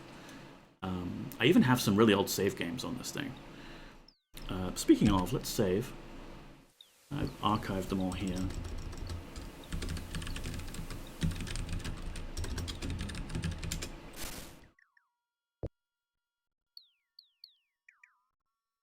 And this can take a while because my cycles are low, so let's bump it up a bit. There we go, bump it back down so the game isn't crazy. I have a bad feeling. I love that. It's a nice little attention to detail that sometimes when you save, the characters will get a bad feeling that something's about to happen. What's the password? Blackbird. And we're free! You can use sundials now. It's 3 o'clock. There's a ship here. We can't use it because we don't have the deed. We must purchase the deed for this vessel before we sail her. Now, normally on playthroughs like this, I generally just went straight north into Pause, and then on to Britain to do stuff there. Sometimes I would even buy this horse and cart for like the outrageous price of 60 gold and use that as a little base to play. Oh no, not more rain. But for this playthrough, we want better stuff. Oh, I'm not even good enough to hunt that sheep yet. So we're going to take a slight detour around the side, southwest of Trinsic. There is a sneaky chest which is, it's loaded with goodies, and it's a bit unusual to find so much stuff in just a random chest in the wilderness. So you might think that perhaps that's another cheating chest that the developers left in there, rather than a legitimate stash of treasure. But you know what? It doesn't have quest items in it, so I don't think it's as bad as... Oh no, gremlins.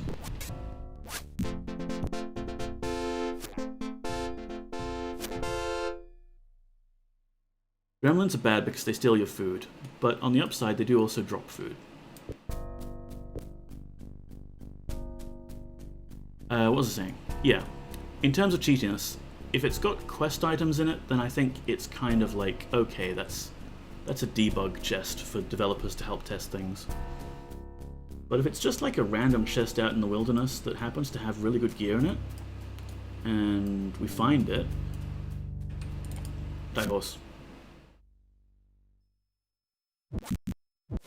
Sorry, animal lovers. We need food, and this is a very easy way to acquire food. But here we go. I think this is the tree. Rude. Yeah, sorry, Gareth. Maybe I'll make like a channel point redeem where I have to stop killing animals for a while. What are you, French? Non, je ne parle pas français. But here you have a maple tree. But if you click here, there's a locked chest. How about that?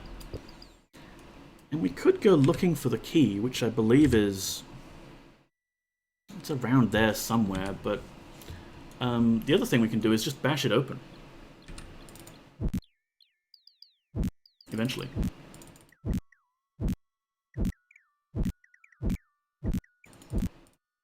Why am I using the torch that I picked up? I had a dagger. Oh, I better threw the dagger, didn't I?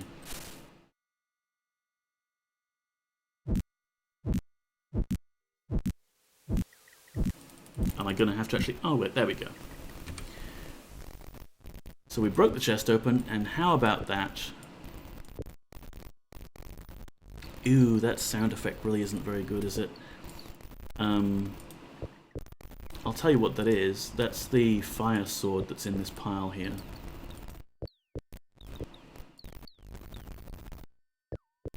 And while it's kind of a useful item, I find that DOSBox doesn't do a very good job of simulating the sound effect that it used to produce.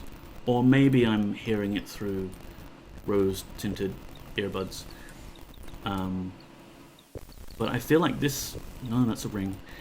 This fire sword here used to produce a much sort of more normal fiery crackle sound. And now in my headphones it's just like static. But it's very useful as a light source. So maybe we'll just hold on to that. There's another crossbow if we want it. Hold on to that. Got a sword of defense. Yeah, sounds like hardware interference. Yeah, I mean, all the hardware here is emulated anyway, so who knows. But let's get equipped. So I guess we'll give the sword of defense to me, because I need defense. If the others go down, then they can be revived. But if I go down, we wake up at the poorhouse in Pause. And, you know, the other people can get good gear later down the track. We will find more magic armor, believe me. Spark, you got... Okay, you got that. I tell you what, though, the boots. I learned something the other day. in that magic boots and leather boots and swamp boots, they're all kind of got the same defense value. I think it really just comes down to the weight, that the magic boots are weightless. But swamp boots protect you from poison when you're wandering in the swamp, so that's kind of nice to have.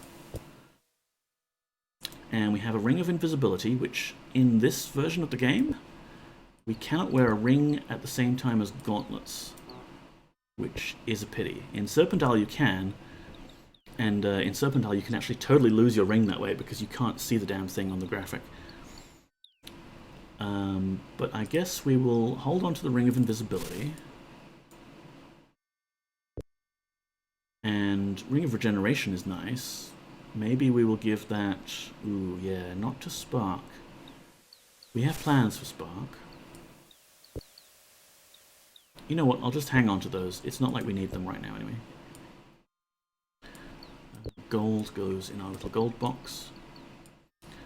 I'm not going to hold all of the gold myself, ultimately. We'll have someone in the party that's just going to be the person who hauls all of our money around, because this is heavy stuff.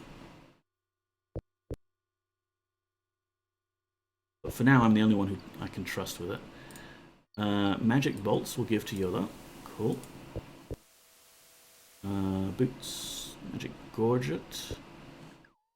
Eventually I might have to wear like a fellowship medallion, but for now that's nice, yeah. Magic pants. Who doesn't love magic pants?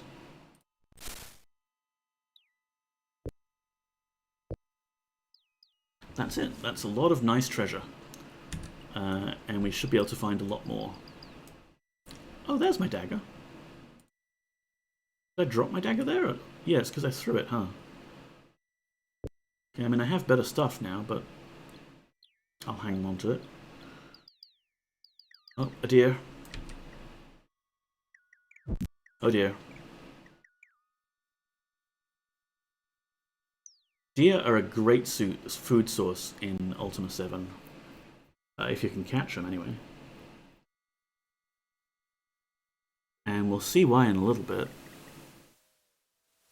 Emperors! Hello! Thank you for redeeming Hydrate. My voice is getting quite sore from reading out all of the NPC dialogue. How are you, friend?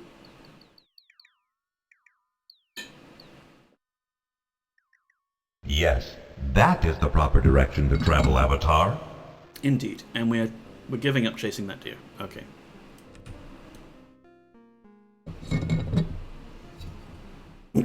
Redeemed first. You didn't see a first redeem, so you made your own. I can respect that.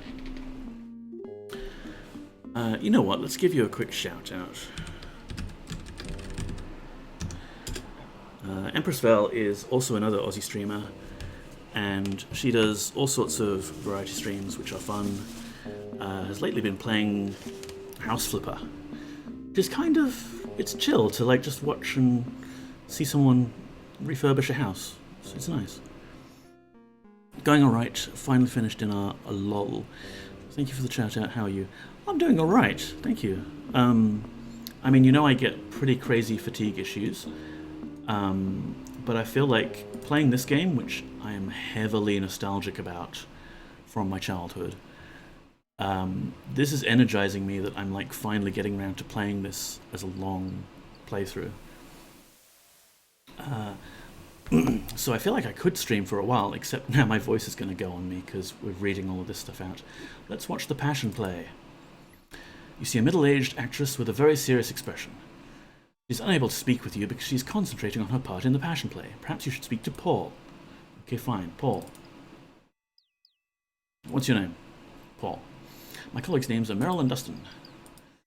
We perform a Passion play about the Fellowship. It costs only 2 gold per person to see. If thou dost want us to perform it, please say so. Now, normally, in my playthroughs, I completely ignore these 3. When you've seen it once, you've seen it 1,000 times. It's very dull.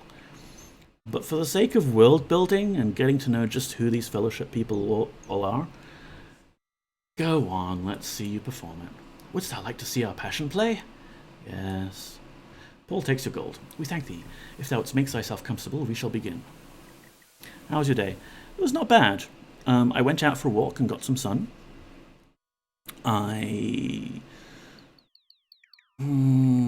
That's about it, really.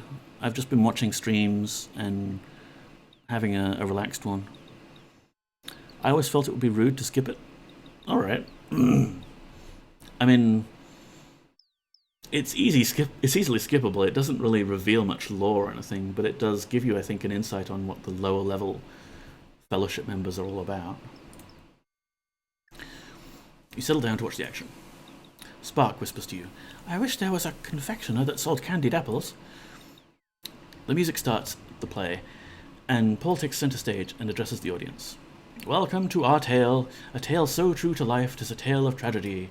A man has lost his wife, but the story need not be sad when the fellowship is here. The triad of inner strength gives one no cause to fear." Dustin takes the stage as Paul moves away. Meryl lies on the ground in front of him and assumes a death-like pose. "'Tis doom, 'tis despair, 'tis death. My beloved wife is gone. Disease has taken her away and left me with but a song." Dustin puts his head in his hands and mimes sobbing. As he sobs, Meryl rises from her death in a ghost-like fashion, then addresses Dustin. "Mine husband, mine love, do not despair, 'tis not doom. Thou shalt rise above all this melancholy and gloom. Who doth speak to me? Could it be she? Or have I indeed gone mad? But who else could it be? Mine husband, thou must listen. Thou hast comfort within thy grip. Thou must only seek them out. Those that can help, the fellowship." Meryl drifts off stage, leaving Dustin alone. "The fellowship," she said, "but what do I need with it? I have mine 8 virtues and mine healers. With these nothing else will fit." Paul enters the stage with Meryl, who now wears a different mask. "But that is where thou art wrong. The fellowship exists to help thee. The triad of inner strength is here to give thee a sense of unity. Join us and thou wilt see. Join thy brothers and our plan. To promote the tenets of our group, thou wilt be a better man." At this point, an elaborate mimed sequence reveals how Dustin joins the fellowship, receives his medallion from a branch leader. Mimes, I knew they were evil. Portrayed by Paul, and receives congratulations from Meryl. "Strive for unity at all times, and trust thy brother through it all. For worthiness precedes thine own reward. Hark to our words, it surely will. I shall give thee half mine wealth to thee. I shall do thy bidding and then wait. My reward shall come one day, and free me from mine awful fate." Dustin mimes, giving Paul some money. Paul exits, then Dustin lies down on the stage and mimes going to sleep. After a moment, Meryl enters the stage, dances around Dustin's body, sprinkling some kind of sparkling dust on him. Yoda whispers to you, "I am particularly enjoying the visual effects. The script is a little weak, dost thou not think? I wonder if I take other party members to come see this, they'll have other things to say." I guess they might, even though this is early on in the game and you would really logically only have Spark and Ayolo. God damn it, I have COVID. Oh, Gareth, I'm sorry to hear that. Is it your first one? I mean, you know, like, rest up, hydrate. Is this because of your... This is because of your first day at work, right? I mean, is it that fast acting? Oh, geez. Take care of yourself, friend. Let this be a lesson to you.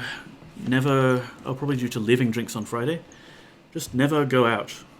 Don't speak to people ever. Take up a streaming hobby and hang out virtually. Meryl leaves the stage and Dustin wakes up. Lo and behold, he finds a bag near his place of sleep. Upon opening it, he finds a bundle of gold. "By Lord British, I declare, 'tis my reward from the air. The voice I heard at night was right. About my wretched life I will not care. The voice came to me in a dream. 'Twas mine inner voice so fair.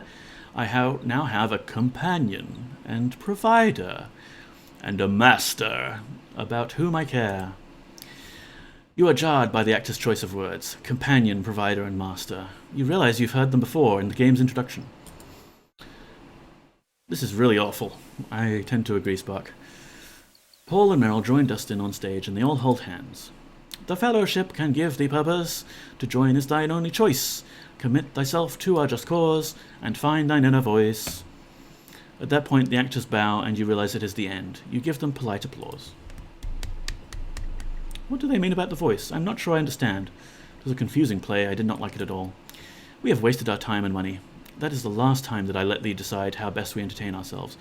Iolo, I'm the party leader. You don't get a choice how we entertain ourselves. We're going to do some really wild stuff, you see. Thanks, narrator. I might have otherwise missed that reference. I understood that reference. Oh, lightning. Thunder and lightning, very, very frightening. And rain. I do love games that have, like, weather cycles and day-night changes.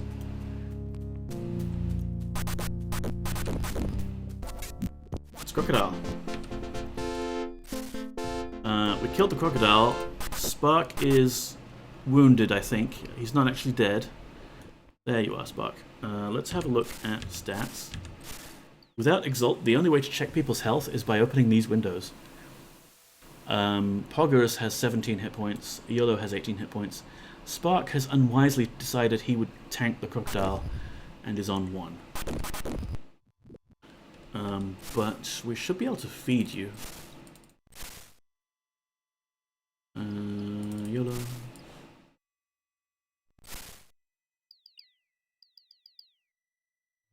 Ah, very tasty. I think food will let you regain hit points here. Let's have a look. Nope, still on 1.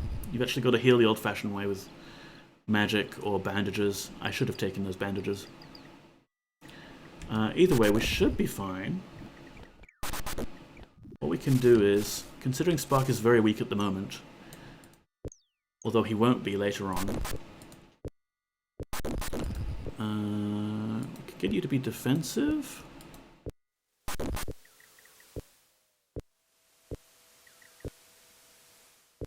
Yeah, we'll put you on defense. We could even turn your halo on and say Iolo needs to defend whoever has the halo.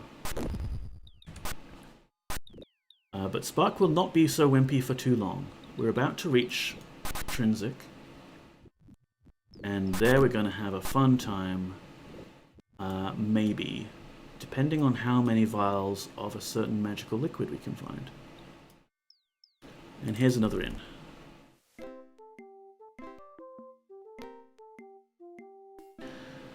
So many people to speak to. So many voices to do. Ugh. Okay. Who are you? You see a man whose eyes slowly shift back and forth as a crooked smile curls his lips. He walks up to you, looks you up and down. Oh, there must be a travelling show in town, he says, sniggering. That is a very nice clown costume. Who art thou? Well, I am Poggers. Very well, Poggers. What dost thou want? What's your name? My name's Morphin. What's your job? I'm a merchant who operates one of the most thriving businesses in Paws, which includes the slaughterhouse. Slaughterhouse? I take it thou hast noticed the smell. If so, I do apologize. We're not even in his place. Think of it as the smell of success. Thou mayst purchase some meat if thou wishest. Yeah, buy meat. The slaughterhouse is closed. Come around when it is open for business, and I shall sell these meats then. Merchant? Oh, I sell a little of this and that, here and there. Wherever there's demand, I try to supply it. Yeah, what sort of demand? There's quite a demand for the venom of the silver serpent in certain areas, for instance. Oh, how about that? Can you supply any? I keep a small stock of silver serpent venom from time to time, which I sell to the apothecary in Peritania for a modest profit. The government is trying to control sales of it until they can determine how dangerous the effects are. Oh, government. Always getting up in people's lives. We need less government control over these dangerous substances. What sort of effects? They are widely known. Silver serpent venom is a reagent that, when ingested in small doses, temporarily enhances one's physical strength, stamina, and quickness, along with bringing a feeling of euphoria. After the effects wear off, the subject feels quite drained. This tends to make them want to take it again. Prolonged use in such a fashion will bring about a condition that deteriorates the skin, eventually causing it to rot away. Finally, too great a dose, or too great an accumulation of doses, is fatal, as the venom is a deadly poison. It may very well have some healing properties when used in other ways we have yet to discover. Oh, Morphin, you have no idea.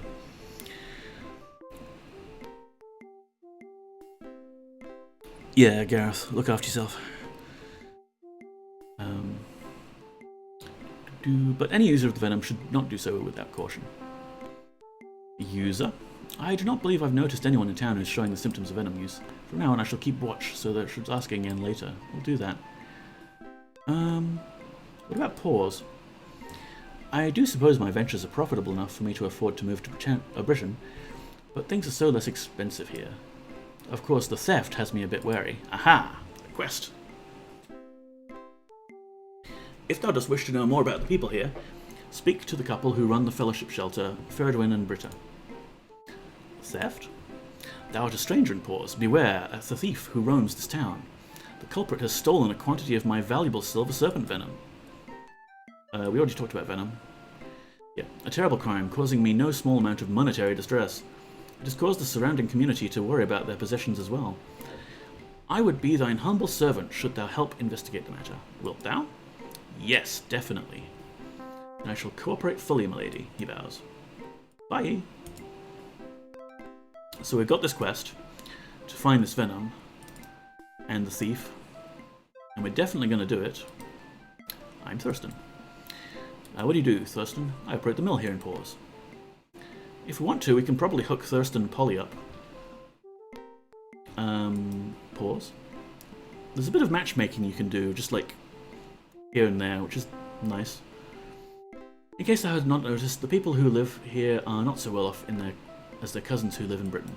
In fact, we have even had a theft recently. Yes, I heard. Indeed, thou shouldst be wary, milady. There is a thief in this town. Morphin, a merchant, had several relics of valuable silver snake venom stolen. Say that 10 times quickly. It is procured from the silver serpent. I believe gargoyles used it habitually in the old days. I'm not so sure what it might do to a human. Oh, we're gonna find out. Perhaps Morphin can tell thee more. Bye. And who runs this establishment? Oh, we're getting hungry. Maybe we'll buy some food. You see the town bartender. She looks very busy, but she obviously takes pride in her work. What's your name? I'm Polly. It is a pleasure to meet thee. Wait, Polly? I thought I meant... Oh, maybe it is Polly. Yeah, because Thurston comes to the inn here, so he sees her. The owner and proprietor of the Salty Dog defines eating an establishment in all of Pause at their service. It's the only eating establishment in all of Pause. There's a thief. There's a thief in this town. Silver serpent venom was stolen from Morphin, the merchant who operates the slaughterhouse. Pause? Actually, there are no other inns or pubs in Pause. It's a small place, but our food and drink here is quite good, honestly. Right, what can I buy? Grapes, cheese, bread, jerky. Let's buy some jerky. Jerky sells for 12 gold for 10 pieces. Canst thou afford? Yes. How many sets would thou like? Let's just buy a bunch. I will carry some. Excellent. Is there something else? Alright, let's have a sit. Which also, yeah, you can do in this game. You can sit down. You couldn't sit down in, like, Morrowind or a... Could you sit down in Oblivion? NPCs could sit down, but I don't think you could. Same with No, Skyrim you can sit down, I think. Or maybe that's just with mods. Anyway, let's take a load off.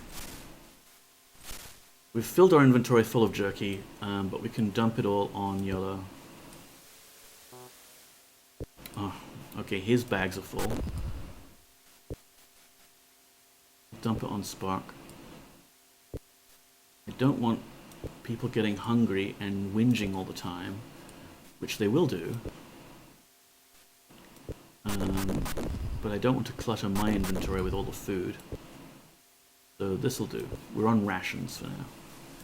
I kind of wanted to hunt that deer, and then we could reveal that the very interesting fact that deer in Britannia have 5 legs. because you kill them and you get 5 haunches of venison out of it. But yeah, here we go. Very tasty. Oh yeah, lots of food.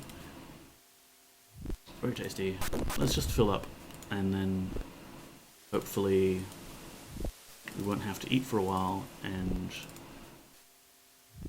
won't distract us from the very important quest that we're on to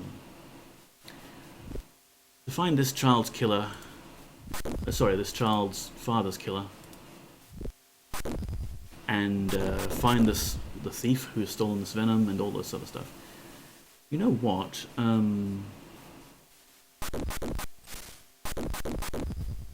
Why don't we... Oh, but if I give Spark the fire sword, it's just going to be making crackling noises all the time. Spark, why are you holding gloves? You should have been putting those gloves there. It's probably why he tried to tank the crocodile. Just went up and punched it. Or glove slapped it. By the way, Spark, how are your hit points? Okay, he's got 2 hit points now. But it's fine, we're going to be just doing questing here. MZZ, #1 Catboy streamer on Twitch. Thank you. How are you doing? How's your Monday been? Have a shout out. MZZ plays far more interesting DOS games than I do, and has quite the collection of them. And check out her new avatar. It's this awesome EGA rendition.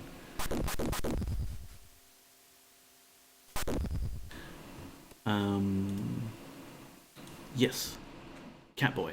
I kind of want to get some cat ears for the headphones, honestly. But in terms of satisfying our cat quotient for Twitch, we've got the Poppy Cam going. You can see her down there. And it's the HD Poppy Cam now. Obviously, my webcam has to go at like 5 frames a second to pick up my face in low light conditions, but the Poppy Cam is its own special device now. That's a lie and you know it, but thank you. Aw. Too wholesome. Retro gaming community is too damn wholesome. Okay, so that door's locked, but that's Morphin's back room. And it would be nice to get in there while he's busy in the inn. Because we have to investigate the theft, obviously. So we're going to investigate how easy would it be to steal from Morphin. And, oh, there's a bucket of blood. We collect those. And, oh, there's a key under the bucket of blood. How about that?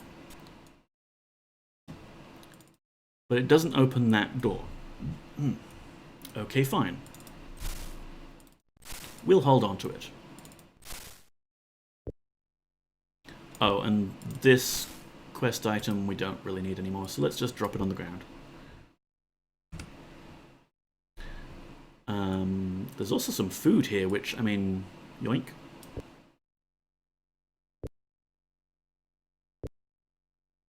I'm having an absolutely trash day, but I feel like this might help. Ah, I'm sorry to hear that. Not that it is my fault or anything. I am not admitting responsibility for your trash day. But I am sorry nonetheless, and I do hope that somehow this stream can entertain you and take your mind off things. I'm going for a bit longer today just because I'm very stoked to be starting this game again. You see an old woman who gives you a smile of grandmotherly sweetness. You can see immediately that her vision is poor. What's your name? My name is Beverly. What do you do? Why, I run the House of Items here in Paws. House of Items? It is a shop that sells antiques and previously used items. Running this shop allows me to remain youthful and active. It is heartening to sell things to the poor people of this town that they might not otherwise be able to afford. What sort of things? I feel like bothering Poppy might be cruel considering her current flan or pancakiness. No, that is fine, Emmy. Let's go say hi to Poppy. She doesn't participate nearly enough in these streams. She needs to pull her weight around here. You might be able to hear me through the mic. Hey, Mary. Would you like to be on stream for a bit? Oh, sure.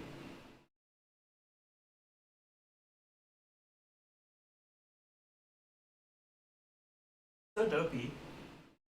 Just spends all day in the slam because it's heated.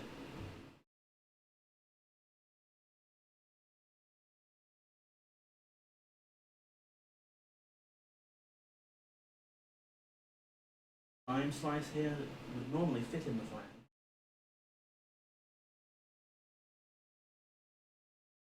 Food. Like food.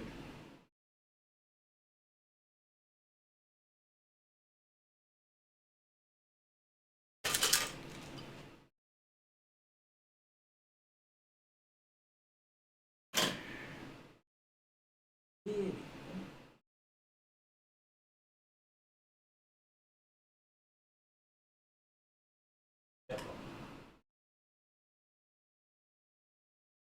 Back up here now.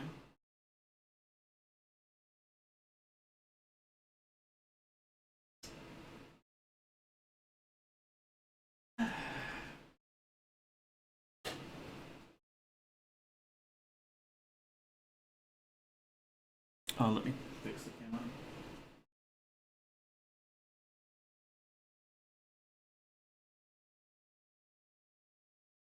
You know what? I should have gone to my just catting screen for that. I have a screen dedicated to it. One of these days I'll figure out how Twitch works.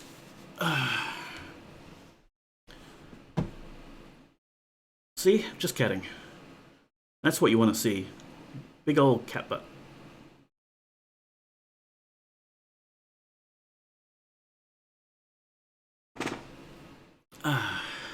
Thank you for the redeem.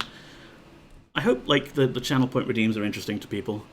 It's always fiddly to sort of pick what people might want to do, and like I said earlier, I have zero visibility on how much channel points people have at this point. Like I know that you can accumulate them a lot quicker if you've got the BTTV extension. And you can set some of them to be like an intelligent... Yay, Bongo Cat. An intelligent redeem where I guess Twitch adjusts it for you. But I'm just picking numbers out of my ass, really. There are many rare and fine things to be bought here in my shop. Bargains to be had nowhere else in all of Britannia. Wait, you can accumulate them fast with BTTV? Yeah, you know, like the little present icon appears at the bottom that wants to get you to click it to get like 60 more points. Before I installed BTTV, I was clicking that manually like a chump. But with BTTV, you can get it to automatically redeem it. So basically, you don't have to care about it, and you can just leave streams open and rack up all the points. And then you can force streamers to do things. It's fun. It's an option hidden somewhere in that absurd settings panel of theirs. Let's see your many fine things then, Beverly. Let me see, there's a cradle for sale, a rocking horse, a bell, an hourglass, a spittoon, a lute, a sextant. Since I'm moving a bit more slowly these days, I let my customers help themselves and take what they have bought. Providing they pay me first, of course. I do trust folks to pay me the correct amount. I'm nearly blind, I'm afraid. Well, we don't need any of those. Definitely no quest items there. That's fine. Enjoy your day. Here's the beggars. Do the beggars actually have a... No, who lives here? Keep Britannia clean. Send the gargoyles back. Paid for by the Britannian Purity League. Yeah, you have racists even in fantasy games where there's like entire separate actual races of sapient beings. It's a bit silly. Let's see if that key hidden behind the flower pot opens that chest. It does not. So who lives in that house and what does that key open? I don't know. Maybe we'll find out later. I don't think it's super important. Let's go investigate this theft a bit more. Because when we find out who's done the thieving... Hello. You see a cheerful, handsome young man who gives you a friendly wave as you approach. Once we find out who's done the thieving, we can maybe find the key to Morphin's back room. And when we've got that, we could just rummage through his stuff just to make sure that there's nothing else that would be obviously stolen from him. And maybe hang on to some evidence if we find evidence. What's your name? My name's Andrew. How art thou, my lady? What's your job? I'm the owner and proprietor of the dairy here in Paws. Cool. Do you know anything about the thief? Be wary, for there is a thief in this town. Some silver serpent venom was stolen from Morphin. Yes, heard it all before. It's a very big room. Very big building for a dairy. But, okay. And here we are at the shelter in Paws. Fellowship shelter. This is where you respawn if you die in the game. You see a simple peasant woman. Her face is etched with sorrow. What's your name then? I'm Alina. What do you do? I have none, my lady, save for being the mother of my child. I am waiting for thine husband, Weston, to return from Britain. Weston? Mine husband is imprisoned in Britain for stealing fruit from the royal orchards. My husband is no thief, my lady. He went there to buy fruit for the child and me to eat, so that we'd have enough to eat. He has been very wrongfully accused, I am certain of it. Your child? Cassie is my daughter, just a wee babe. She's mine only joy. Okay, bye. Pleasant day to thee. Oh, there's another one of those. You. Oh, here we go.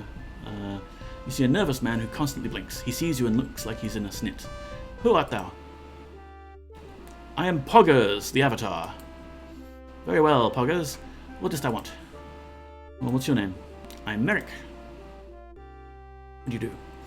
I used to be a farmer here in Paws. Now I suppose I work for the Fellowship. I live in the shelter. Farmer? I was a farmer, of course. That was before the 7 years drought. Comor, Fen, and myself were reduced to paupers. The Comor and Fen are the beggars that we saw outside, but Merrick here is taken up with the Fellowship. Get their shelter.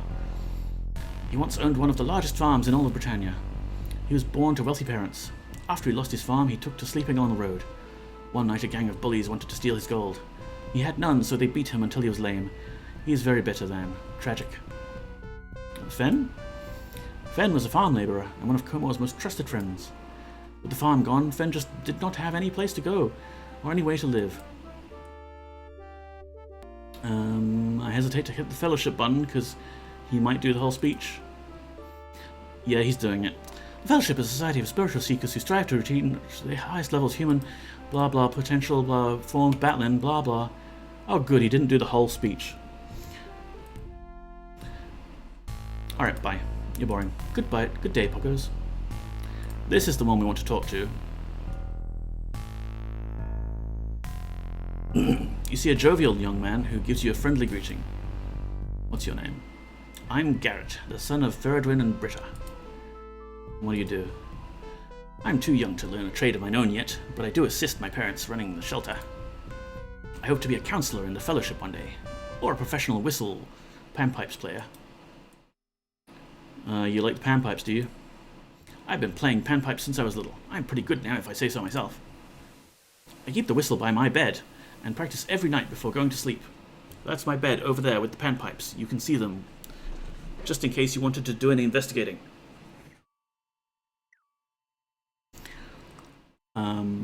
Shelter?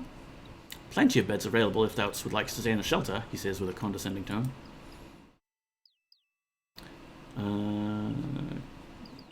Fellowship? Oh, I can tell thee all of us need to know about us. The Fellowship is a wonderful organization that's open to all the people of Britannia. I've learned so much through studying its philosophy, and it's helped me to live my life to the fullest. Oh, my Fellowship, a better person if I'm joined, yeah. Okay, bye. So, nothing suspicious about that boy yet, except his locked chest there. And it's actually getting late. Like, you can see things have gotten a bit dimmer and people are closing the blinds. Just a really cool detail of the game. Hello, chicken. Let's see who lives in this house. Fine RPG tradition, just barge into people's houses. I am trying to sleep. Oh, hello, small child. Yeah, let me bust into your bedroom and ask you what you're doing. Great, we've started a conversation just as the lights have gone down. You see a sulking lad who doesn't seem to want to look you in the eye. I wonder why. I wonder why this boy does not want to look in the eye the person who has busted into his bedroom at night with two other people, an old man and a child, and is interrogating him about all sorts of topics. Just what I need. Another avatar, he mumbles under his breath. What's your name? I'm Tobias. I suppose I am to believe thou art someone important. What do you do? I'm too young to have a job. I just help my mother on the farm. That's kind of a job, dude. Your mother? Her name is Camille. She speaks of thee. Or rather, she speaks of the Avatar, is what I meant to say. Some people in town think she is mad because she still believes in the 8 virtues. Ah, the 8 virtues. Yes, I know all about those because I'm the Avatar. My mother once took me to the Shrine of Sacrifice when I was younger. That was soon after my father died, so I do not remember it very well. I do not think it is there anymore, for she never talks about going back. I think that perhaps she does not want to mention it because there are so many in town who belong to the Fellowship, and because it makes her sad. What about the Avatar? Art thou truly the Avatar? Yes. Thou art no Avatar, Tobias frowns. Fine. What about the Fellowship? For the first time he looks at you in the eye.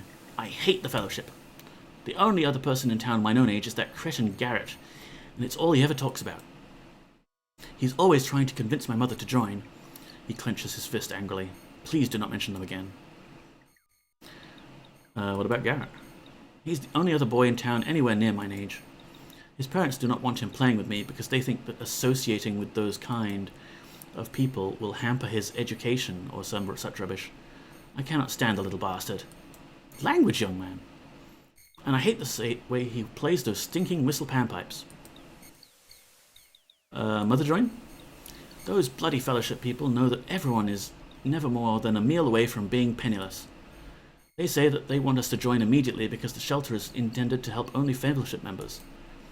If we ever need to live there, they may have to turn us away in favor of other Fellowship members. What about the farm? My mother grows grain.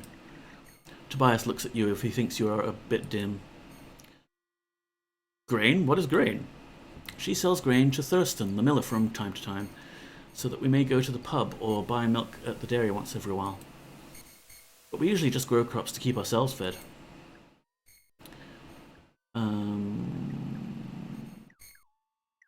What do you know about the thief? There was a thief running free in Paws. He stole silver serpent venom from Morphin, known with the slaughterhouse. No one knows who he is. Okay. I thought I would be getting more of a clue by now. Be on thy way then, O great and wise Avatar. Right. Yeah, people trying to sleep. I want a torch. Let's put my sword away and get the torch out. Oh, it's spent. Oh, screw this. I'll just drop it on the floor. I suppose we could get YOLO to pull out that fire sword for some light. And deal with the staticky noise just while we wander around. Do we want to wake the mother up as well? I guess we will while we're here. You see a farm woman. She rubs her hands, which are covered with dirt and lines drawn by toil. My dreams have become reality. Thou art the Avatar, art thou not? I recognize thee immediately. What's your name? My name is Camille, Avatar. It is an honor to meet thee. What do you do? I run a small farm here in Paws with my son, Tobias. I'm a widow, by the way. No ring. Yeah, cool. How's Tobias doing? He's basically a good boy. He works hard and misses his father. What do you know about the thief? Some silver serpent venom was stolen from the merchant Morphin, who operates the slaughterhouse. Not much detail there, okay. Bye. Pleasant journey, Avatar. Alright, I'm just going to leave you with all the windows and doors open.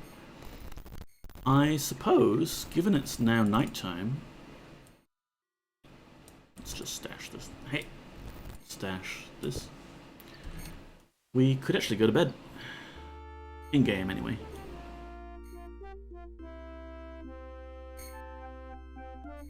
In how many hours shall we wake thee up, Poggers? Yeah, 8 hours. Let's go for 10. It's been a long day of avataring.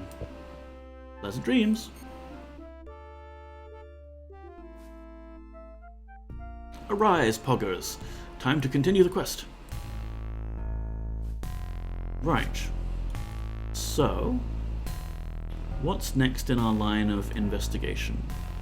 There's a lot of people to talk to, but my voice is dying on me. So maybe we won't talk to everybody about every single quest topic available to us. Let's check up on Morphin again, because we've talked to a bunch of other people. Maybe he's seen someone with signs of venom usage. Can you murder them? That takes less words. You totally can, with the exception of 3 people. Maybe 4, 5 if you count certain people who are technically not people. You can murder everyone. And there's a spell that will just let you do it en masse too. We can have fun with that later. Greetings, Boggart, says Morphin.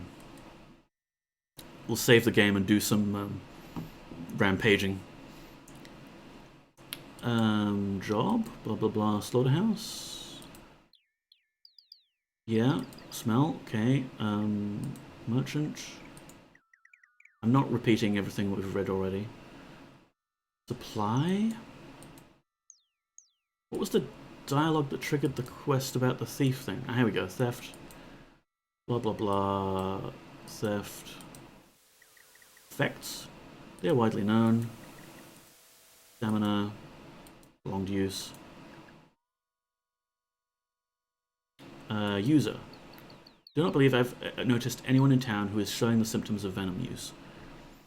Is there a burning fist equivalent that teleports in and wrecks you? Not really, no. The spells are generally like projectiles. But really, like, if you equip your whole team with some nice melee weapons, you can hit C to turn on combat mode. And if there's anyone who's actually hostile to you, they'll all run up to them and all swing at the same time and pretty much obliterate people. So, yeah, you don't need spells too much. Ask again later. Okay. So we have to ask again later. I forget exactly what the trigger for that is. It might just be time passing. We could have a talk to the beggars. You see a beggar leaning on a crutch. His eyes shine like diamonds with sheer bitterness. My name's Comor. I'm a dancer, my lady. He cannot keep a straight face and almost falls off his crutches. Ha ha ha, 'tis a ripe one, Comor. So you're a beggar, are you? I was not always a beggar. Like Fen and Merrick, I used to be a farmer. But times got worse, and times are always bad in Paws. How's about Fen? Fen and me are chums, and will be till the day we die. We share in each other's vast expanses of wealth. Ha ha ha! Would thou wit thou shouldst be on stage. What do you think about Merrick? A royal rotten egg, he is. Merrick turned his back on us, and now spends each night in a warm, cosy bed. It is more than either one of us have had in some time. The only thing worse than this miserable existence is having Merrick sniff around and try to recruit us, the bloody parasite. Alright, I'll give you some coin if you like. Wilt thou give me a bit of money? Yeah. How much? 5 gold. Thank thee, my lady.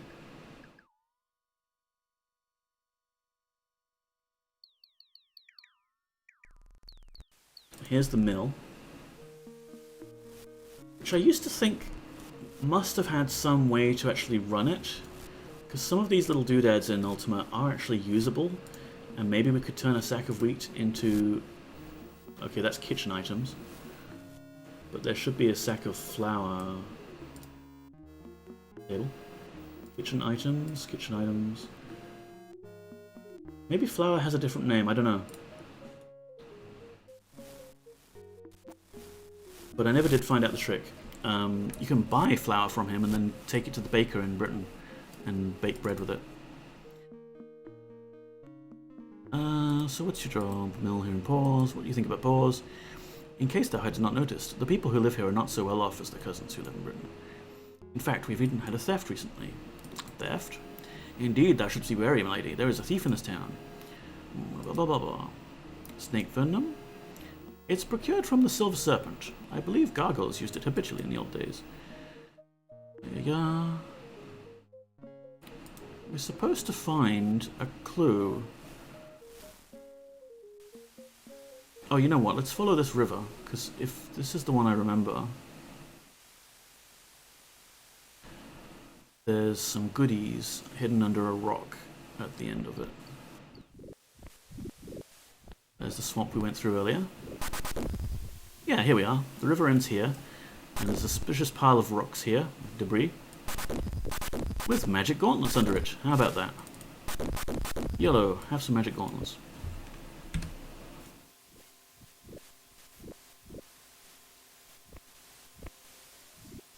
The game really rewards you for like just wandering around and turning over rocks and finding mysterious chests in the middle of the forest. Raining again. Alright, so there's that little shit, Garrick. A pleasant day to thee, milady, says Garrick. Yeah, I don't want to talk to you right now. Goodbye, then. Where's Tobias? Maybe Tobias has noticed something in Garrick. They're working the fields? They are. What dost thou want? Tobias asks.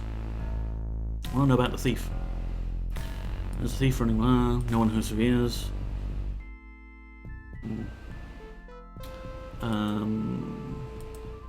Can I talk about Garrick?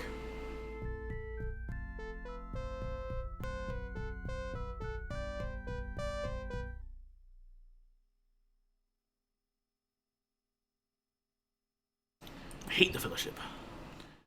The only person in town my own age is that Crit and Garrett, and it's all he ever talks about. He's always trying to convince me whether to join. Please do not mention them again. I already mentioned them again. He's the only other boy in town anywhere near my age. His parents do not want him playing with mine because they think he's associating with those kind of people will hamper his education or some such rubbish. I cannot stand the little bastard. Have you finished Ultima VII yet? No, Son of Eld, we're not quite there.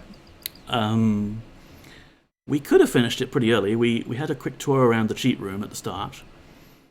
But we're doing this mostly legitimately. I mean, we've looted some magical items from a very obscure chest already. But yeah, pretty much 99% legitimately. Yeah, and currently we are in the town of Paws, trying to find who has stolen the butcher's very valuable silver serpent venom, because obviously we want to return it to him for a reward and not steal his own whole stash and use it for our own purposes. What will be the 1% illegitimate? Well, we already kind of showed off the cheat room and then showed off the cheat map to let us teleport back to where we were supposed to be. So I reckon that will suffice for some of it. There's the cheat menu here, which has all sorts of fun stuff like Hack Mover, which I won't use for like beating the game, but when me and my sister used to play this all the time, generally what we did was not so much try and save too much talking today. Save Britannia from the Guardian, but more like, oh, we'll build a house somewhere and we'll set it up nice and live in there. Which you can do in certain cases. If you turn Hack Mover on, you can suddenly find yourself able to move any item in the game, like walls. And these walls won't stay where we've put them just now. They're not permanent. They're not like walls that will retain the memory of where you've moved them, because normally the game engine recognizes that you can't move them, so why bother remembering that you changed it? But certain other items in the game... hang on, move it off. There, we can't move walls now. Certain other items will stay where you put them.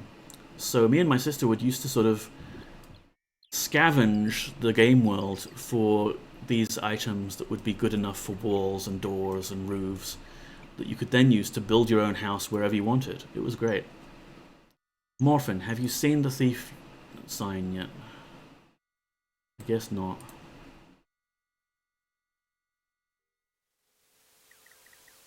Maybe I have to talk to the Fellowship people? That might be the trigger, it might just be time passing.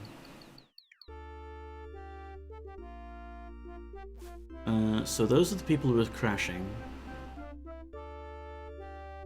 You, Ferdwin. You see a small man with a twisted slope posture.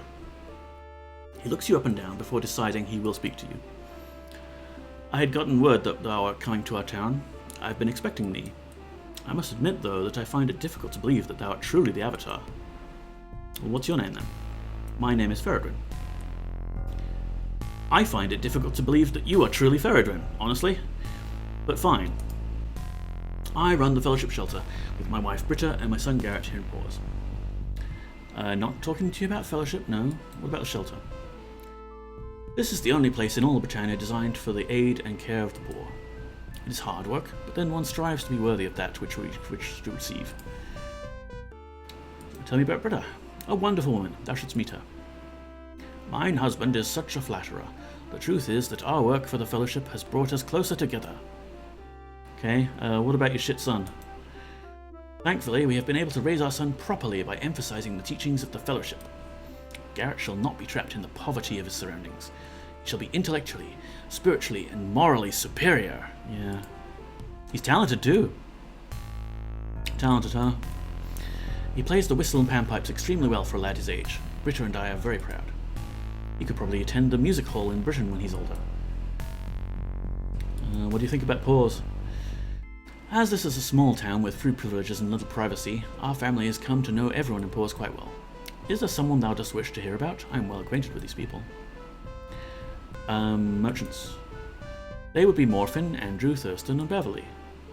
Tell me about Morphin. Morphin is a clever and industrious member of the Fellowship. He runs the local slaughterhouse, and he's also a snake venom merchant. Snake venom, you say? Morphin, the local merchant, informs me that a quantity of silver serpent venom was stolen from him. The thief is still at large, so be wary. Of course, I do not know why anyone would want the vile substance. It is surely not good for one's health. Well, in moderation, perhaps, but in massive quantities, it's pretty great. We don't need to hear your opinion of the beggars or the shelter residents. Maybe the farmers? That would be Camille and her son Tobias. She's a sad woman, a widow, who's living in the past. 'Tis a pity, really. Fortunately, her husband left the farm, which does happen to turn a profit. A local rascal. I normally would not allow Garrett to associate with such a troublemaker, but the Fellowship has taught me to be a tolerant parent. Besides, associating with my son might do the lad some good, who knows? Mayst thou walk with the Fellowship? Yeah, whatever. I really need Morphin to get his act together and mention that he saw Garrett looking a bit run down.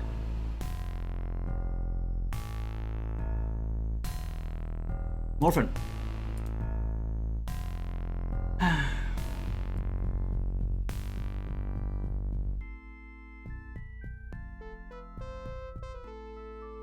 I'm just going to go through these dialogue options again, see if we can trigger it.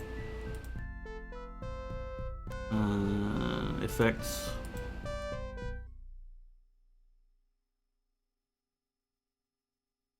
User. I do not believe I've noticed anyone in town who's showing the symptoms of venom use. Okay. Oh wow, what's Poppy doing? The downside of this new aspect ratio for the camera is I'm just cropping it. I haven't tried making the camera orientation vertical, so we've just got this extreme close-up of Poppy's butt. From now on I shall keep watch. Yeah, ask again later. How do I trigger it? Do I need to talk with the little brat again?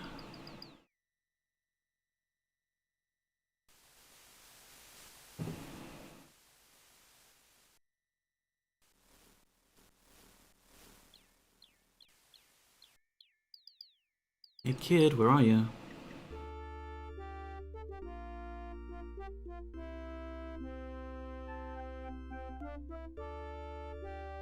Because that's his chest. We could open it if we have the key. Oh, Avatar! Oh, Avatar, I have news. This is great. Sometimes characters will just come up to you and talk. But. Garrett, my son, told me that Tobias was in possession of some silver snake venom. I went to investigate and found Tobias with it, red-handed. I've often said that Tobias was no good. Now here is proof. He is the thief that has been preying upon our honest merchants. And to think I'd let him come into contact with my son. I hope he shall be dealt with in a manner appropriate to one who is leading youth astray from the way of the fellowship. I suggest that thou go and speak with his mother at once. Camille should keep a tighter rein on her offspring.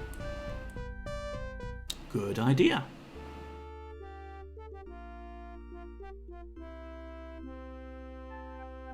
Here we go.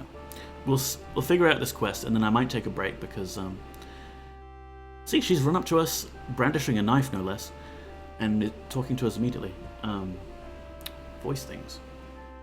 Do I have any more water left?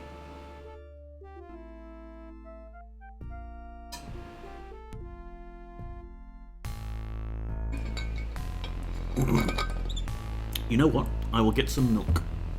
That'll be good for my throat. BRB, enjoy the poppy cam while I am absent. It's something with milk.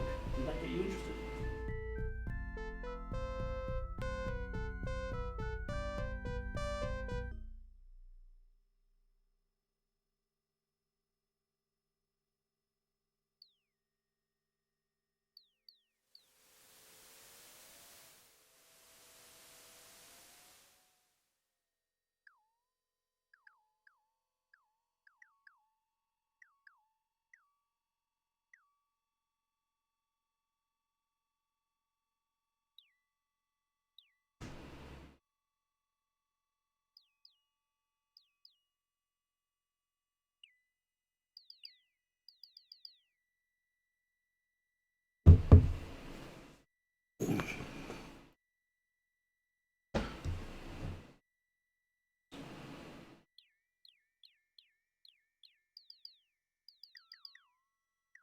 Oh, camera software in Linux is pretty terrible too.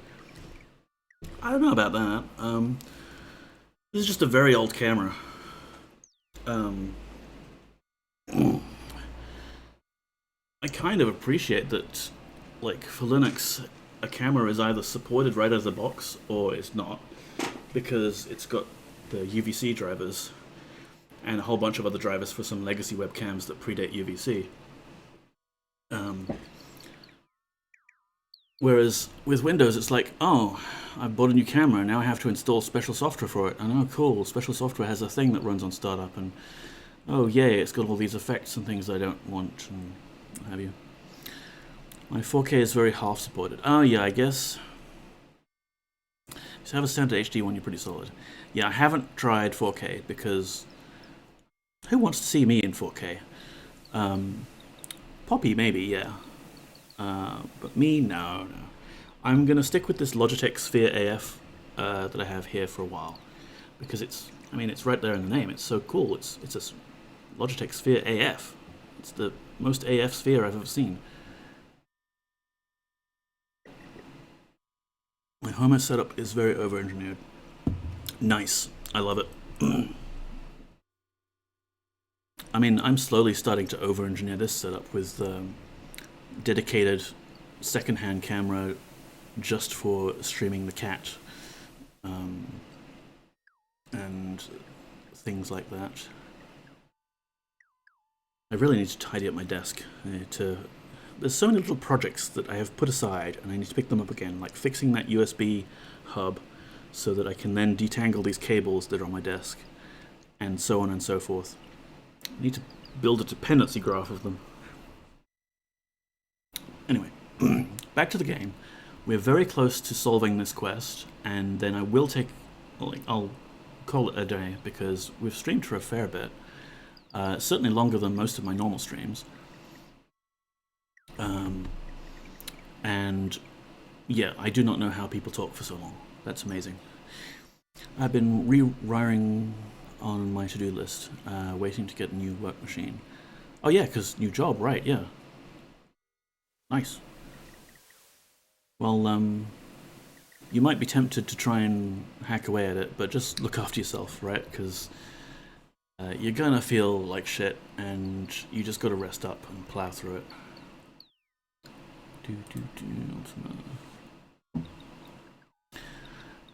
Avatar, my son Tobias has been wrongly accused. He is no thief, and I cannot believe a vial of venom was found in his possession. I have hours of induction stuff to watch. We'll do it from bed. Oh, that's, yeah, the worst.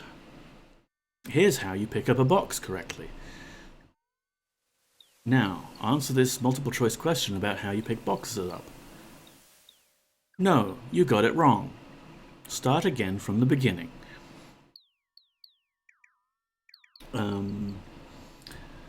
I truly believe it was planted there. Please, I beg thee, please clear my son's name. He has done no wrong.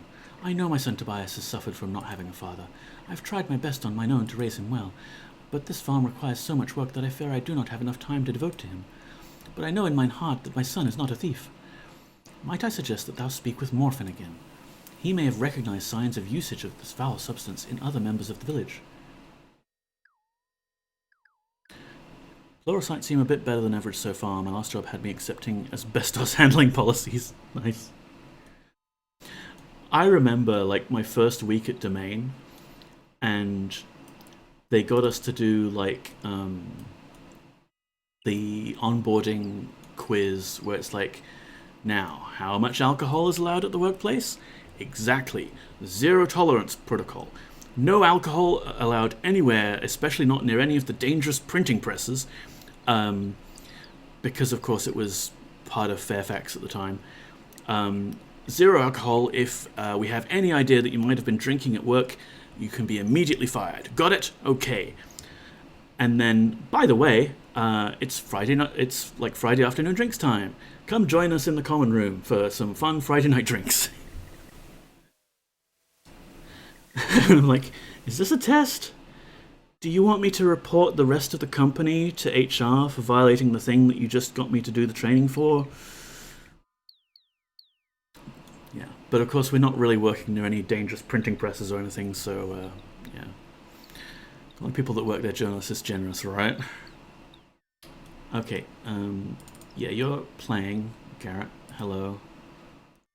What do you think about Tobias? I've said it 1,000 times. Tobias is weak of character. He and his mother are poor because they are lazy. Now I've proven right because Tobias is a thief. A thief who has been caught. Yeah, whatever. Goodbye then. Let's see this lazy Tobias working in the fields with an enormous scythe that's twice his height. What dost thou want? Tobias asks. Are you the thief? There's a thief running blah blah blah blah blah. No one knows who he is. What about the venom that we found on you? I do not know anything about the stolen venom. I am falsely accused. That is right. Garrett did it. I just know it. He was in my room the other day when I came in from the fields. He's right next to us. He said he was looking for a ball, but I do not believe him. Thou canst believe me or not, I do not care. But if thou art truly the Avatar, thou wilt know I'm telling the truth. If I drink at home, they'll never know. Yeah, that's certainly a benefit from the whole work at home lifestyle now. Cheers to that.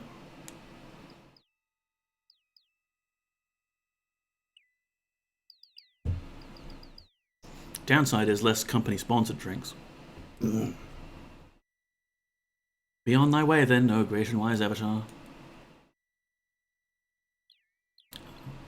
Catch me if thou canst, Garrett says. Oh, we'll see if we canst or not.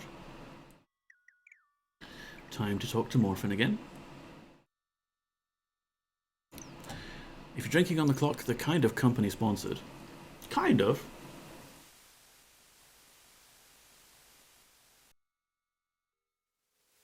I feel like sometimes it's just a necessary part of being able to do the work in the first place. Greetings, Poggers, says Morphin. I think it's a good choice of name. I think we've done good here.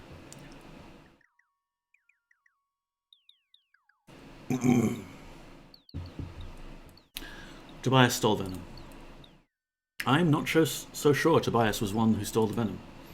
I have not seen any of the signs of venom use in Tobias, and I'm quite familiar with its symptoms. You use it yourself, do you? But now that I think about it, I have noticed that Garrett has appeared very tired lately. He seems hyperactive one moment and unhealthy the next. That's just ADHD, dude. I have gone back to being a developer. I might have to hit some of the scotch before I start learning React. Yeah. For me, it was always the pre-existing my desktop code base.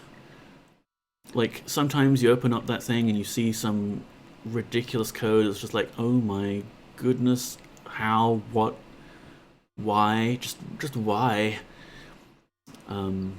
Yeah, so we had quite a few special meetings with the Perth team. The Bang Out Here's meetings that we arranged. Those were good times.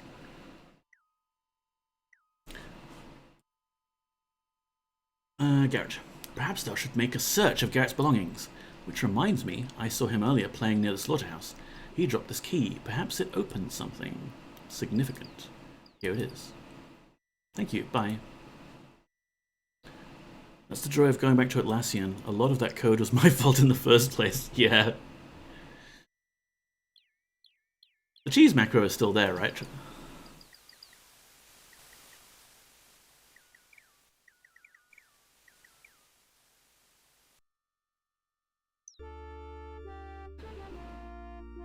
You're to blame for Mira Carfishy? No, wrong guess, Gareth. He's to blame for Confluence.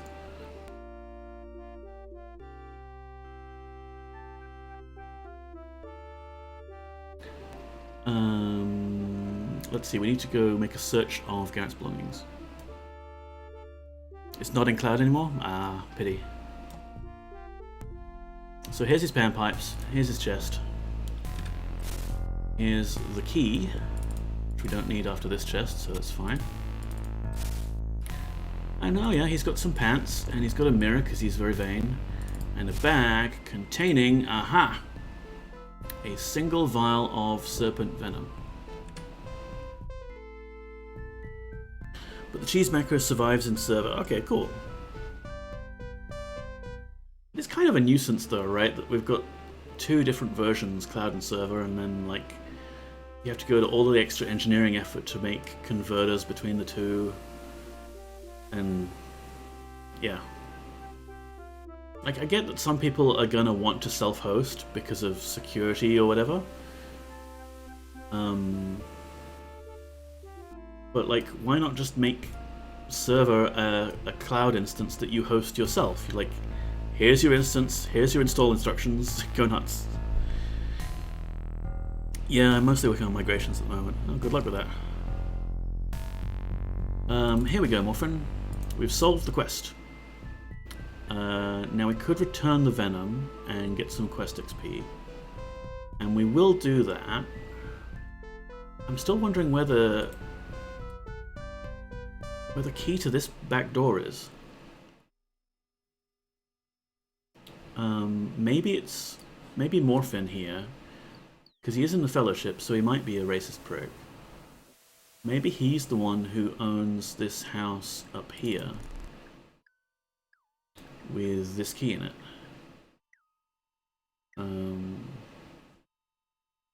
Which we can snag and try on his back door. Because otherwise we're just going to have to bash the door down.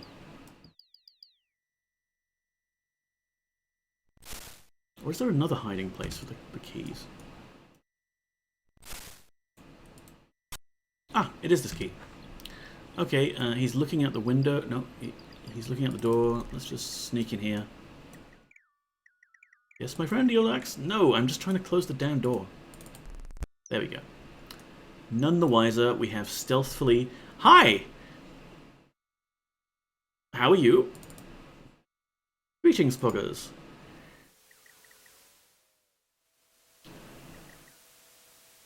Nobody wants to run 200,000 JVMs. Basically, cost, the original cloud was just server infrastructure packed into lots of containers, yet then scaling that had lots of customers, not fun. Yeah, you kind of need to go multi-tenant to be able to do that, right?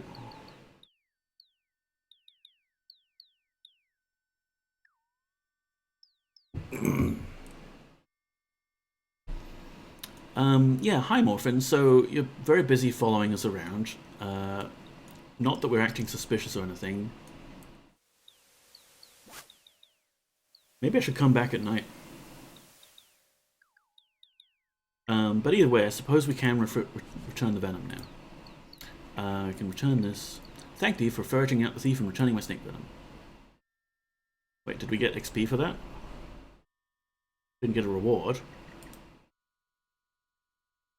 I should really keep track of this. You do get XP for quests and things like that. And then at some point we can level up with trainers. These stats were always a bit of a mystery to me when I was 13 and playing the game for the first time.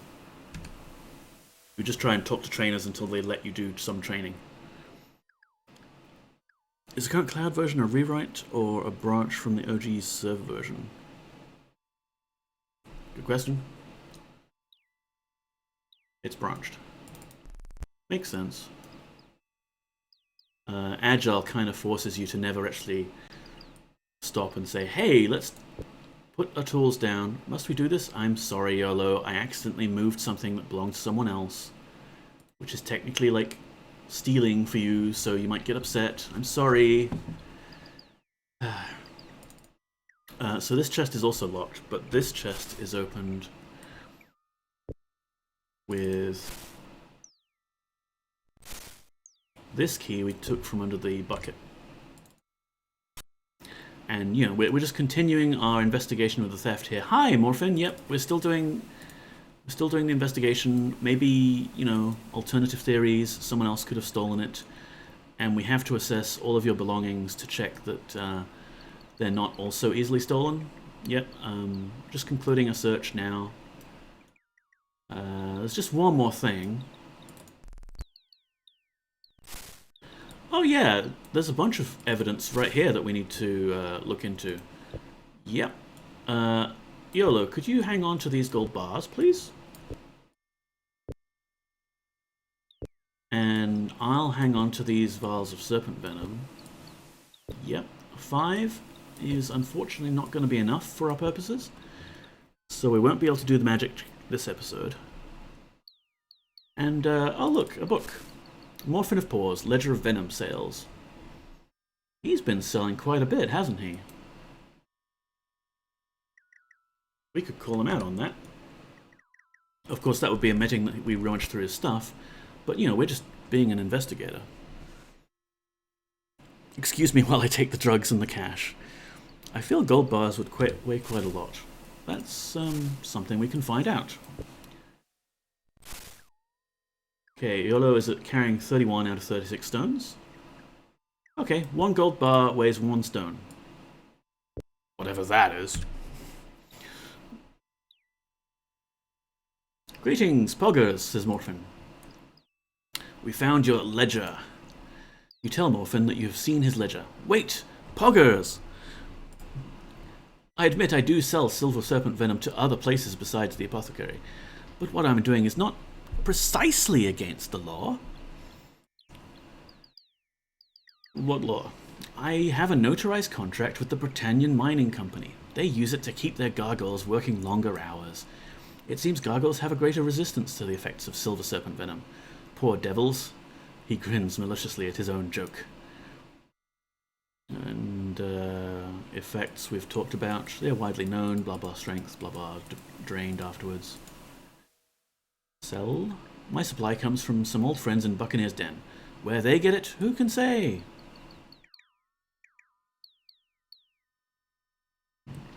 Alright, so we know where we could possibly find more venom. Buccaneer's Den and Britannian Mining Company outposts. That is going to be our mission now that we're no longer needing to hunt down the thief. We need to hunt down more of this delicious silver serpent venom, which I'll just put in the box full of gold for the moment. Oh, it won't fit. Okay, fine. Fine. We do have a fairly nice amount of gold, actually. Let's see how much we do have. Take stock before we end stream. Party gold, 1,043. Not bad. Not bad at all. I'll drink to that.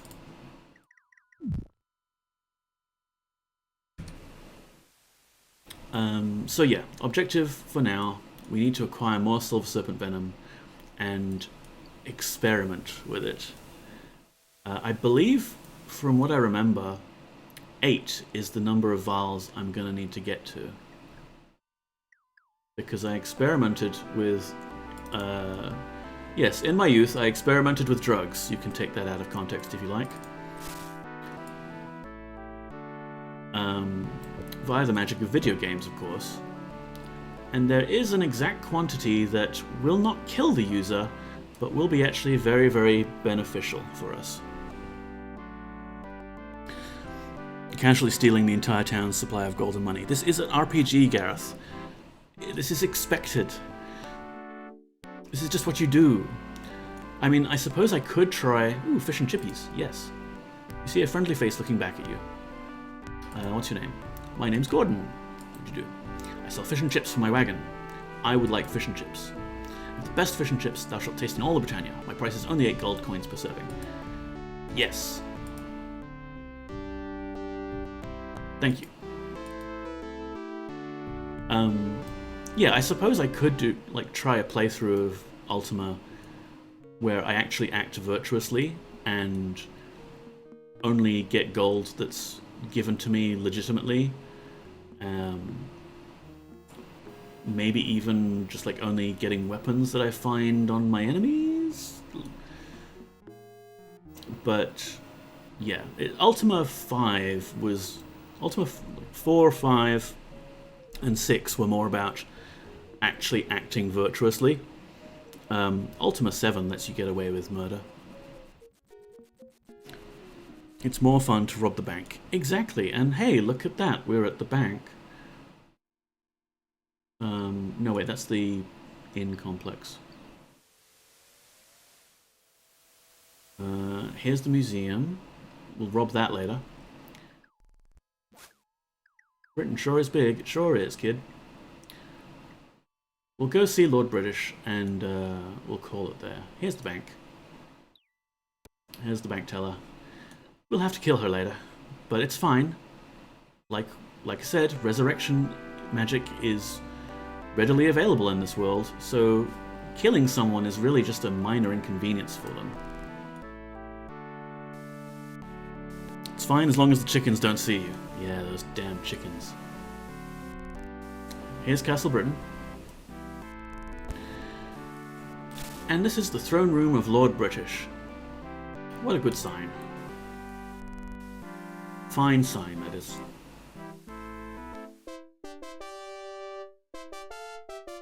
Here's where the game slows down a bit, but, yeah. My liege! You see your old friend, Lord British, looking a bit older than when you saw him last. His eyes gleam at the sight of you. Death isn't the handicap it used to be in the old days. Chuckles, oh yeah, we'll do Chuckles. We'll do Chuckles next time. I am getting worn out. And Chuckles involves a fair bit of talking.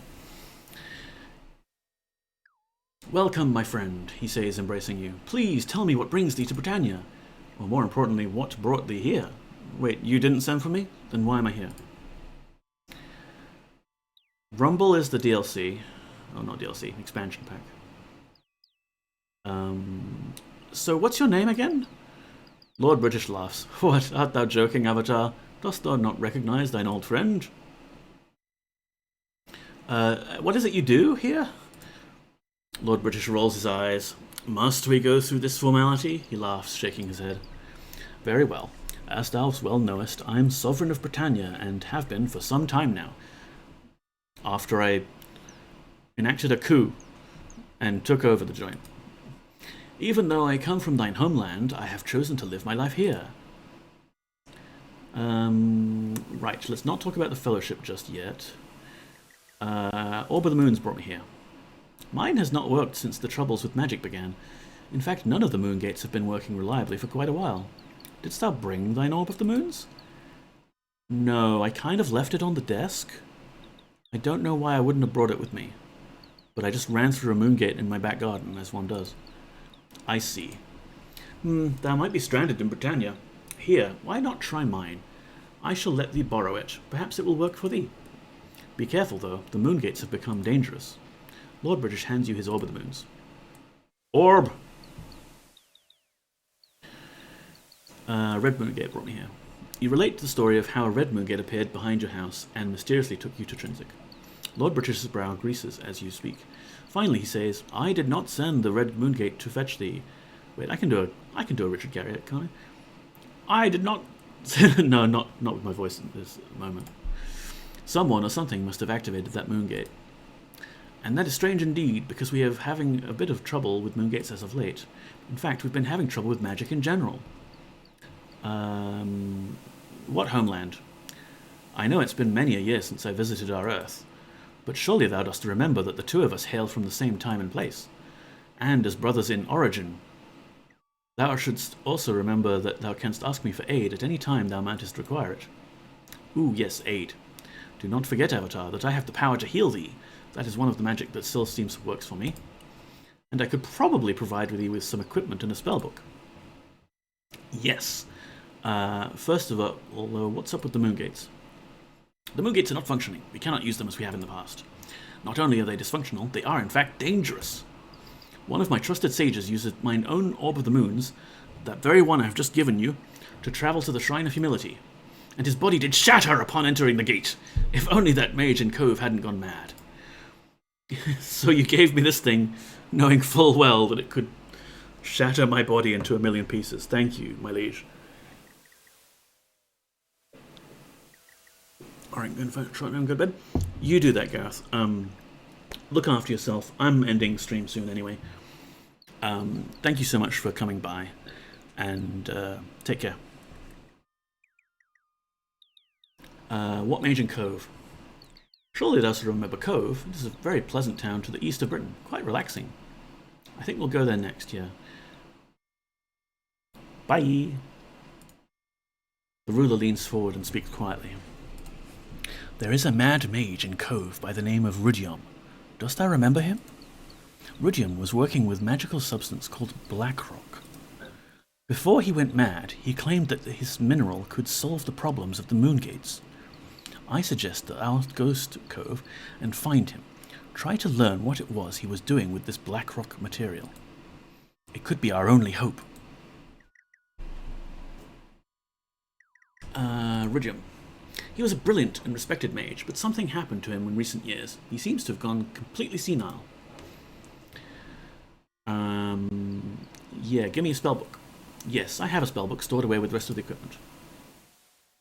Thou art welcome to any of mine equipment. I keep it in a locked storeroom here in the castle. Thou wilt find the key in my study. 'Tis in the western end of the castle. I am sure thou canst find it. Consider it something of a game. What's up with the magic, then? Something is awry. Magic has not been working for the longest time. I even have the trouble creating food with magic.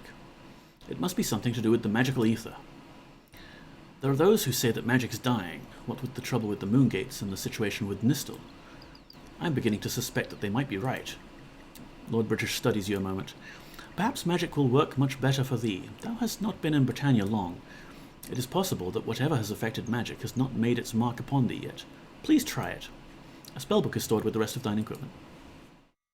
What's up with Nistel? Try talking to him. Alright. Oh, and there was a rumble, by the way, when we came here, like an earthquake. What's up with that? Lord British looks at you gravely. The foundation of Britannia was shaken with the rising of an island. This event was no random disaster. It was one of sorcerous intent. Ooh. An island? Yes, Poggers. I felt a great disturbance in the ether when this island rose from the sea. The island is none other than the Isle of Fire, where thou defeated the Hellspawn Exodus.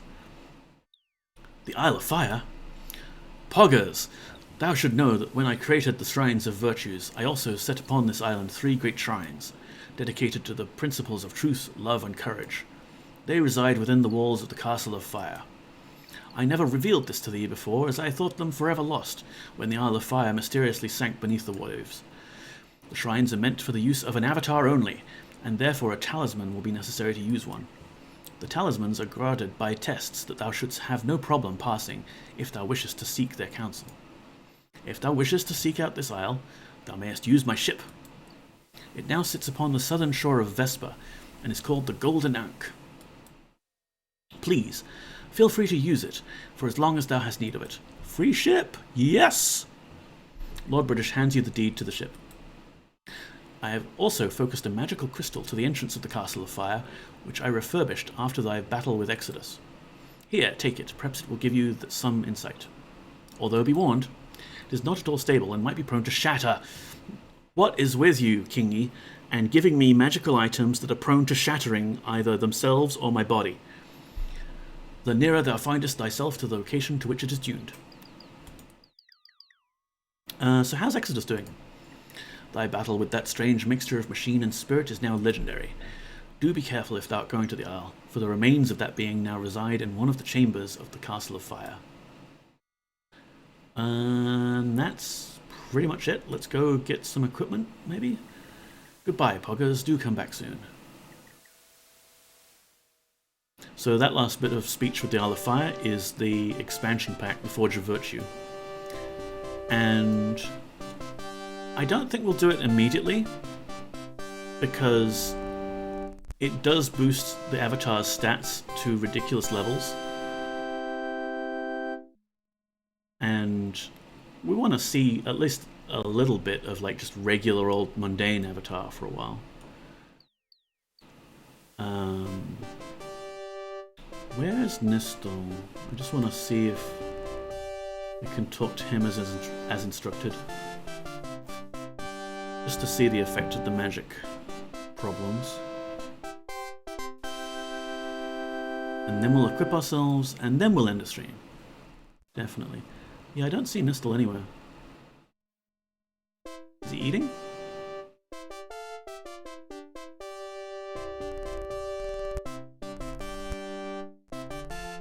Can't find him. It's fine. We'll go get our gear and end. And let's bump up the cycles while we're here in Lord British's castle, because this is ridiculous. That's smoother. Key in study. Those are his night stands. Pants. There's the lever.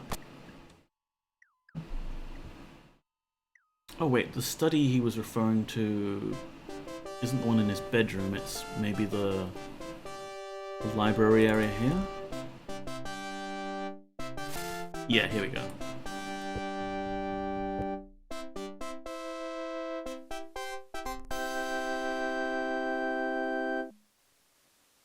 That's not Nistel.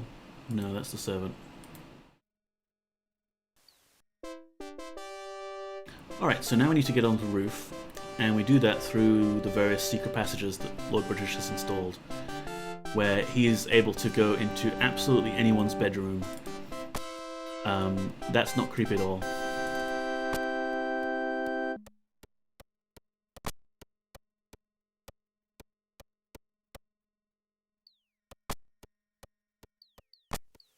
We just need to open this one so that we can go up these stairs. How the guards get up here is...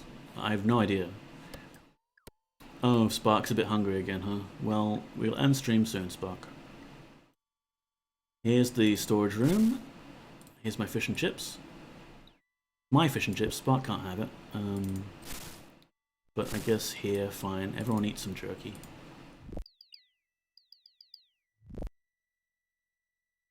I'm gonna really miss that F key to let me just auto-feed people. But, hey, when we get to Serpentile, it'll be fun. We'll get those little quality of life hacks. So let's see. Key.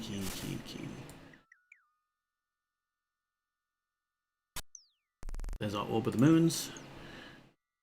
There's our mystery gem for the Isle of Fire. And I don't think we need this key anymore. Oh, and here's the deed for the ship. So we'll put that on with the gold.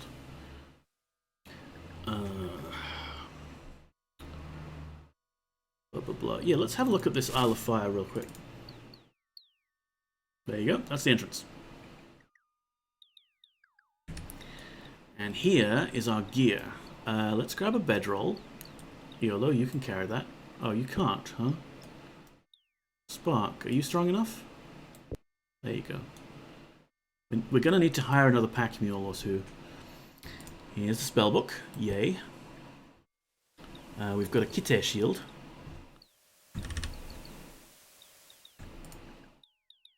We've got a two-handed sword, which isn't going to be super amazing, but...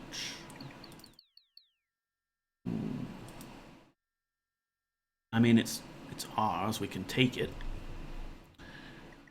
Maybe we'd give it to Sentry or someone.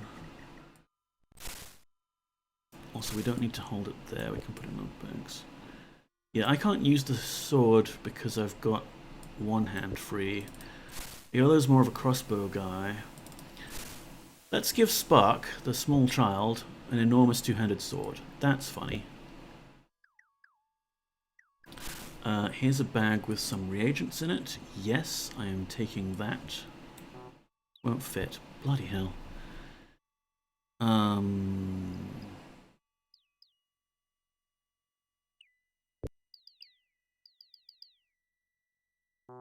Still won't fit.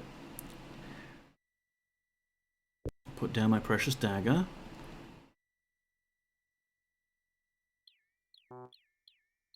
This is very fiddly. I mean, I want a bag for quest items and gold, but maybe we can store the gold with other people. The trick here is, like, we're not just dealing with weight as, like, number of stones. Items have volume as well. I mean, it's wonderfully accurate and lets us simulate things. Okay, put the crossbow down. It's too heavy. Well, we can fix your weight carrying problems eventually.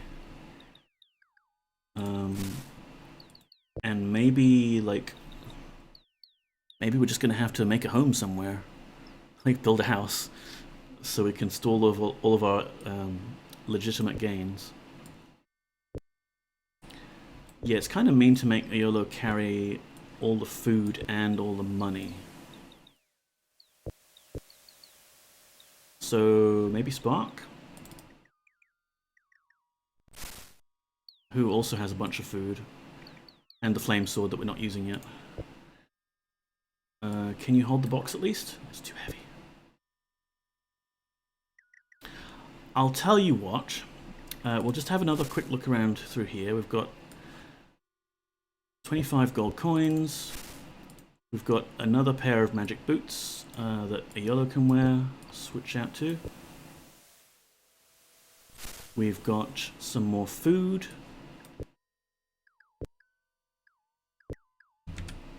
And I think that's it for looting this room. And off stream, I will manage people's inventories and try and figure out the optimal way to carry all of our crap. But that will do it for today's stream, I think. Thank you very much for coming along. I do appreciate all of you stopping by. It's really nice, especially with this particular game, to be able to share it with friends. And like I look forward to be doing this regularly on Mondays now, and being able to regale you all with tales of me and my sister playing this game back in 1993, and derping around and various little secrets the game has. So who are we raiding? Well, Rig is still going, but he's been going for 6.5 hours. And I was in his stream earlier and it was fun. But it's maybe a bit hectic, and also he might be ending soon. What is drawing time? Badger Tail. Bakeneko, we could raid a fellow Neko. We could probably be going for another 6 hours. Yeah, he's a bit crazy, hey. Mike, oh yeah, Mike's on. What's Mike playing? Half-Life, but every time I shoot, it uses ammo. Alright. Doesn't that normally happen when you shoot? Night Calfish, thank you again for stopping by. It's good to see you.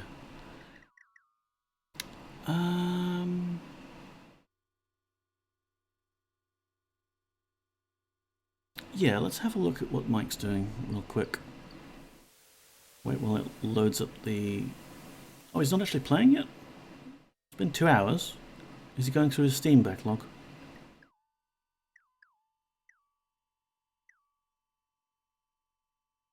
Quali is on. Quali's been playing Elden Ring lately. Oh, you know what? Sharky's on, and we haven't raided Sharky in some time. We could raid Sharky.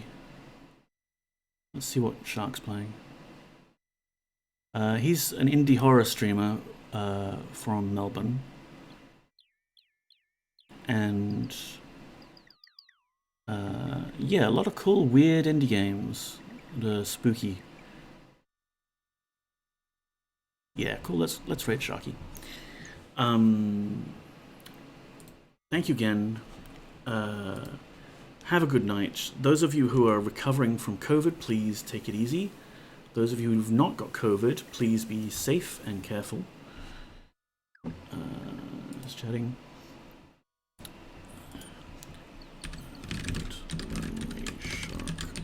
If you want to stick around and say hi to Lonely Shark, please do.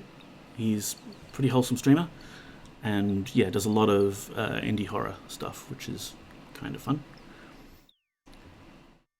And I will see you next week, Monday 7, with more of this. Except maybe, because my mum will be visiting, we might be doing GeoGuessr instead. So that's a possibility. That might be fun too. And yeah, like, because I'm a bit more energized with this, who knows, there might be midweek streams. Stay tuned, follow me on Twitter to see if there's any last minute updates. Take care, I'll see you later, bye bye.